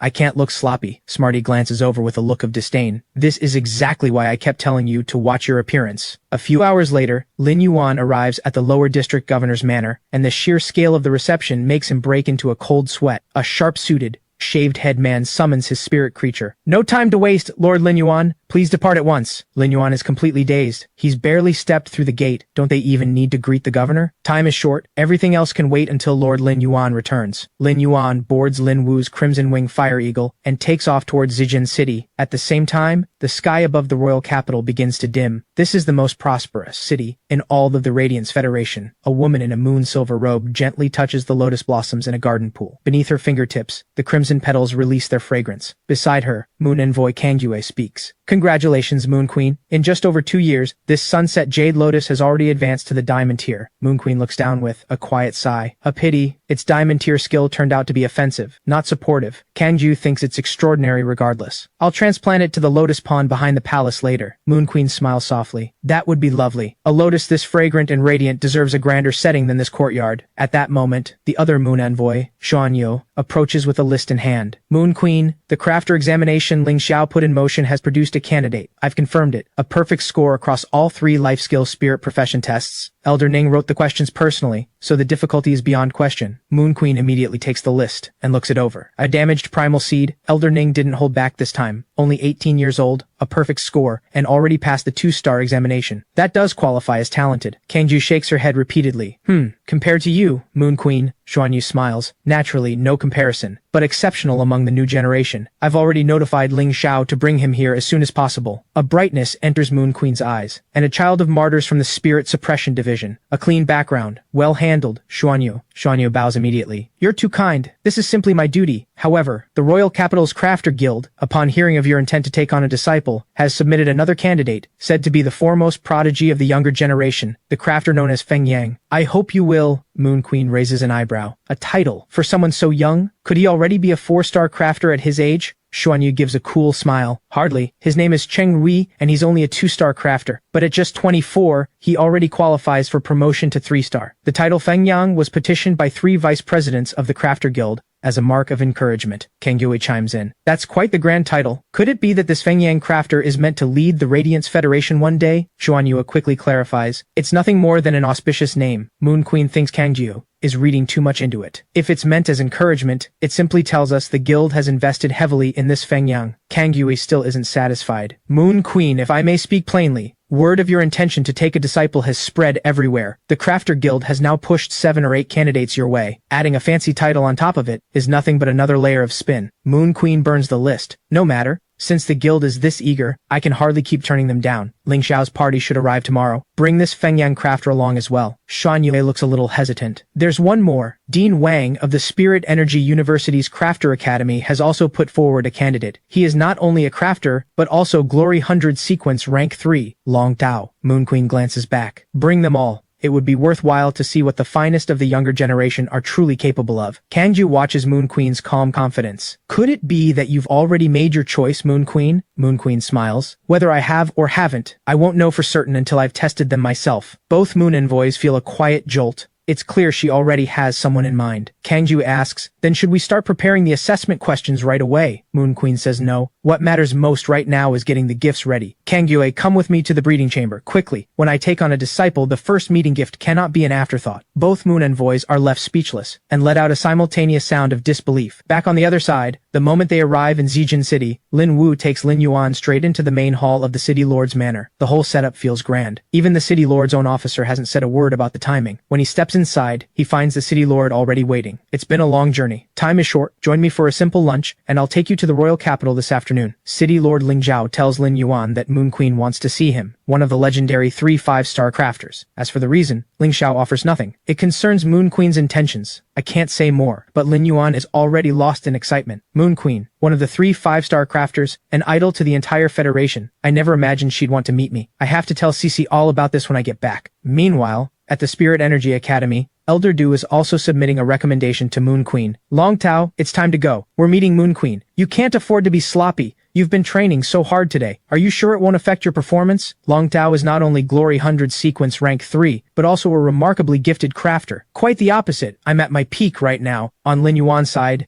after finishing a hearty spirit creature feast, the staff leads him off to bathe and change. The transformation is striking. Beyond his natural bright, handsome energy, there is now a calm composure about him. Yet, what Ling Zhao has chosen for him is nothing more than a standard, understated set of spirit energy attire. We are meeting Moon Queen after all. It's only proper to be presentable. It's getting late. Time to go. Ling Xiao summons her flying spirit creature. The horse is pure white with a pair of enormous sapphire blue wings. Through true data, Lin Yuan can see that this elegant white horse is a fantasy-class creature. The blue jade Pegasus is the fastest travel spirit creature available. For long-distance journeys, spatial array teleportation would actually be more efficient, but most people's bodies can't handle it, which is why Ling Xiao hasn't gone that route. The blue jade Pegasus spreads its wings and rises into the sky. Ling Xiao leaves the manor staff with one final word. While I'm away, Zijin City is in your hands. Fast as the blue jade Pegasus is, night falls quickly. Lin Yuan asks Ling Xiao how far the royal capital still is. Among the Federation's 32 cities, Zijin City sits in the south center, relatively close to the royal capital, just over a day away. For the cities on the outer edges, even the Blue Jade Pegasus would need nearly half a month of flying. Listening to Ling Zhao, Lin Yuan realizes that everything he learned from books was just abstract numbers. He has never left Zijin City. He has no real sense of the scale at all. City Lord, if the royal capital is to the south center, aren't we taking the long way around by following the land? Would going straight across by sea be faster? But Ling Xiao's expression grows serious. No, once you possess a spirit creature capable of flight, the first thing you learn is this: never fly over the ocean. As she says this, Ling Xiao steers toward the ocean anyway. Actually, seeing is believing, and it's not far out. Let you experience it firsthand. But the moment they cross into ocean territory, the water below begins to churn and bubble. In the next instant, massive columns of water erupt from the depths, blocking the Blue Jade Pegasus's path. Enormous black whale tails break the surface, more than one. Lin Yuan finally understands. The coastal waters are completely sealed off by these creatures. Ling Xiao explains that since the spirit energy revival, the ocean has become the most dangerous territory of all. If a flying spirit creature encounters a whale's water column, the result is death or severe injury. No exceptions. Lin Yuan presses further. What if you cast something to go around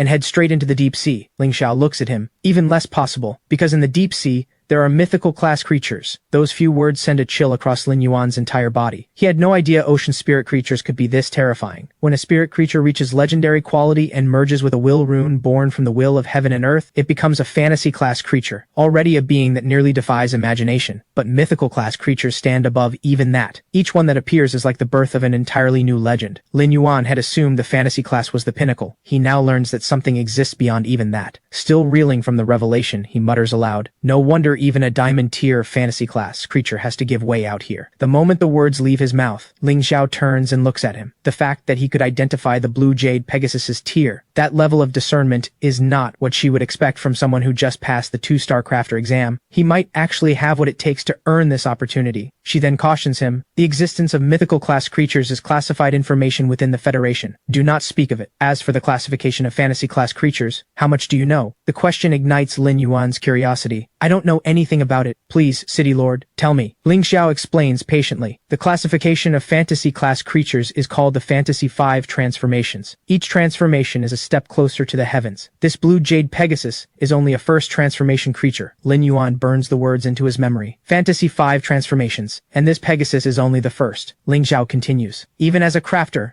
never neglect your own combat strength. Lin Yuan understands completely. He's felt that truth firsthand. Before long, morning arrives. Ling Xiao has spent the night sharing knowledge that Lin Yuan would never find in any textbook. "Everything I've shared tonight comes from personal experience. But if you could comprehend a will rune, your foundation would be all the more solid for it." Lin Yuan smiles. "Don't worry, City Lord. I'm confident." Brave words. But Ling Xiao knows how difficult comprehending a rune truly is. It comes down entirely to insight. There are no shortcuts, but the words have barely left her mouth before she sees it. A will rune, shifting like the turning of yin and yang, blazing into existence right before Lin Yuan. She is fighting every urge to swear out loud. "You, absolute natural. You're sitting on horseback watching a sunrise, and you just comprehend a will rune." Mixed feelings, honestly. It's great news for Zijin City, but if word got out, half the Federation would want to punch him in the face. If Ling Xiao knew that Lin Yuan actually possesses more than one will rune right now, she would, without a second thought, kick him off the Pegasus. A moment later, Ling Xiao speaks with full seriousness. "With a will rune comprehended, you are one step closer to the fantasy class. If you want to reach the 3rd transformation of the Fantasy 5, do not let your spirit creature evolve into a fantasy class after the platinum tier." Lin Yuan instinctively asks, "And what does it take to reach all 5? Even Ling Xiao doesn't know the full answer. "All I know is that the ideal time to elevate your spirit creature's quality to legendary and trigger its transformation into a fantasy class is during the gold tier. Without that, unless some extraordinary fortune comes later in life, most will never surpass the 3rd transformation." An idea strikes Lin Yuan. What if you elevated a spirit creature to legendary quality at the bronze tier and evolved it into a fantasy class then? Would that open the path to the 5th transformation? Ling Xiao gives him a sideways look. Raising a bronze tier spirit creature to legendary quality is something even a 4-star crafter would struggle to accomplish at full effort, and will runes are extraordinarily rare. Even among the Glory 100, who have access to the Federation's finest resources, not everyone possesses a fantasy class spirit creature. Most are stuck at exactly that barrier, the will rune. Lin Yuan realizes he's been thinking about this wrong. The way he comprehends things and elevates his spirit creatures is unique to him alone. After a full day and night of flight, the silhouette of the royal capital emerges beneath the rising sun, grand and breathtaking. Lin Yuan's chest swells with a soaring sense of ambition. Royal capital, Lin Yuan is here. Meanwhile, at Luminous Moon Palace, Long Tao, Glory 100 sequence rank 3, has already arrived ahead of the others. So this is Luminous Moon Palace. Truly extraordinary. Just standing here is enough to set the pulse racing. Elder Meng snaps at him sharply. "Long Tao, show some restraint." At that moment, Cheng Rui's voice comes from behind. "Well, if it isn't Fuhai, shouldn't the Glory 100 all be off on their trial missions right now? How does Fuhai have the time to visit Mount Biyue?" Internally, he's fuming. Those old relics at the academy. I can't match him in combat, so I need to watch my back. But when it comes to crafting, I'm every bit his equal. Long Tao gives a short laugh. "If Fuhai isn't coming from the heart, don't bother. I've never had time for empty formalities." He ignores Cheng Rui entirely and addresses the elder standing behind him. "Elder Du, since when does a 2-star crafter get a title? We're about the same age. How come the guild hasn't seen fit to come up with one for me?" Elder Du catches the jab and responds, "Young Long, that's going too far. Cheng Rui has the ability, and he's earned that title." Long Dao smiles mildly. "By the way, Elder Du, I passed the 3-star crafter examination in Denglong City just a few days ago. I wonder, might I also expect the guild to draft a title for me in advance?" Cheng Rui is seething, but there's little he can do. Long Tao's standing as Glory 100 sequence rank 3 speaks for itself. Elder Meng clears his throat twice. "All right, Long Tao. The boy's grandfather is a vice president of the Royal Capital's Crafter Guild. If you won't show respect for Elder Du, at least show it for his grandfather." Long Tao still doesn't spare Cheng Rui a glance. "I see. That said,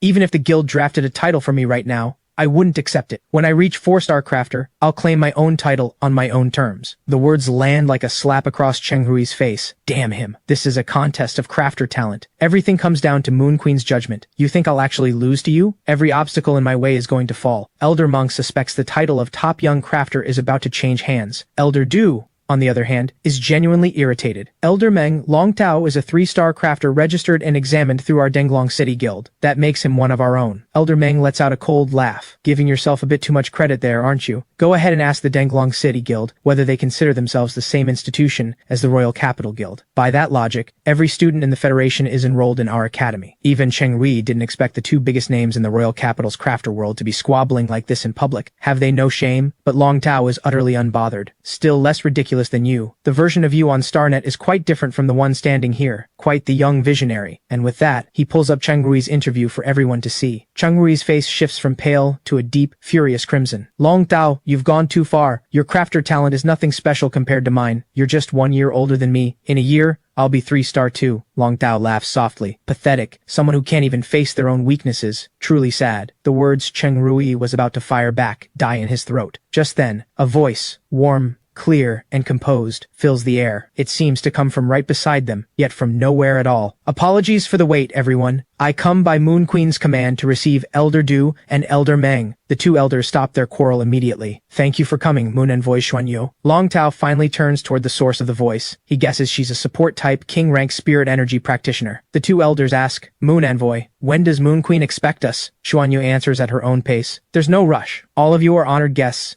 We're simply waiting on one more arrival. Then she turns to Long Tao, who has been studying her the whole time, with a smile that never reaches her eyes. My, observation is a fine quality, but for a truly excellent crafter, patience is essential. It dawns on Long Tao, Xuanyu's power is absolutely not limited to the king rank. At that moment, the blue jade Pegasus carrying Ling Xiao and Lin Yuan arrives on the scene. Xuanyu, I brought Zijin City's candidate, Lin Yuan. We were delayed en route. I hope you'll forgive us. Xuanyu greets the city lord with courtesy. Not at all. Now that all guests have arrived, there's no time to waste. Let's head up the mountain. Cheng Rui can't make sense of it. Why would Zijin City send a nobody as a sacrificial entry? Long Tao's take is different. Passing this year's notoriously difficult exam to get here shows some talent, though nothing remarkable. Only Lin Yuan pays his competitors no mind at all. His thoughts are entirely on the rare spirit creatures he's been spotting along the way. This puts Cheng Rui even more at ease. What an ignorant small fry. Just a greenhorn who barely scraped his 2-star certification. Long Tao seizes the chance to twist the knife. Why not calculate how much younger he is than you this time? Cheng Rui is fuming inside. Just you wait. The moment I become Moon Queen's disciple, the first thing I'll do is shut you up for good. Once everyone has been led up the mountain, Xuanyu takes her leave. That's all from me, everyone. What comes next is Kang Yue's territory. Lin Yuan has been spotting high-tier spirit creatures the whole way up, but after reaching the top, he finds himself staring at the gate pillars, diamond-tier silver stain and golden sheen osmanthus trees, with a quality level that reaches an astonishing legendary grade. Xuanyue compliments Lin Yuan's eye. These 2 osmanthus trees are fine specimens, a pity their fragrance is a little lacking. When Kangyu arrives, I'll have her bring out some osmanthus honey for everyone. No sooner are the words spoken than Kangyu walks out, stone-faced. That's my honey you're giving away. Xuanyu laughs brightly. If I hadn't said that, you'd have kept us waiting even longer. I do have other business to attend to. Kangyu wastes no words. Follow me inside. No unnecessary talking. She turns and walks straight into the palace. She stops before 2 boxes. Moon Queen's intention is to invite the young candidates up to the platform to choose a treasure box. Whatever lies within the chosen box is a gift from Moon Queen herself. Long Dao and Cheng Rui immediately understand. This is Moon Queen's test. Lin Yuan, meanwhile, looks completely lost. There aren't enough to go around. Is this the old 2 peaches, 3 rivals trap?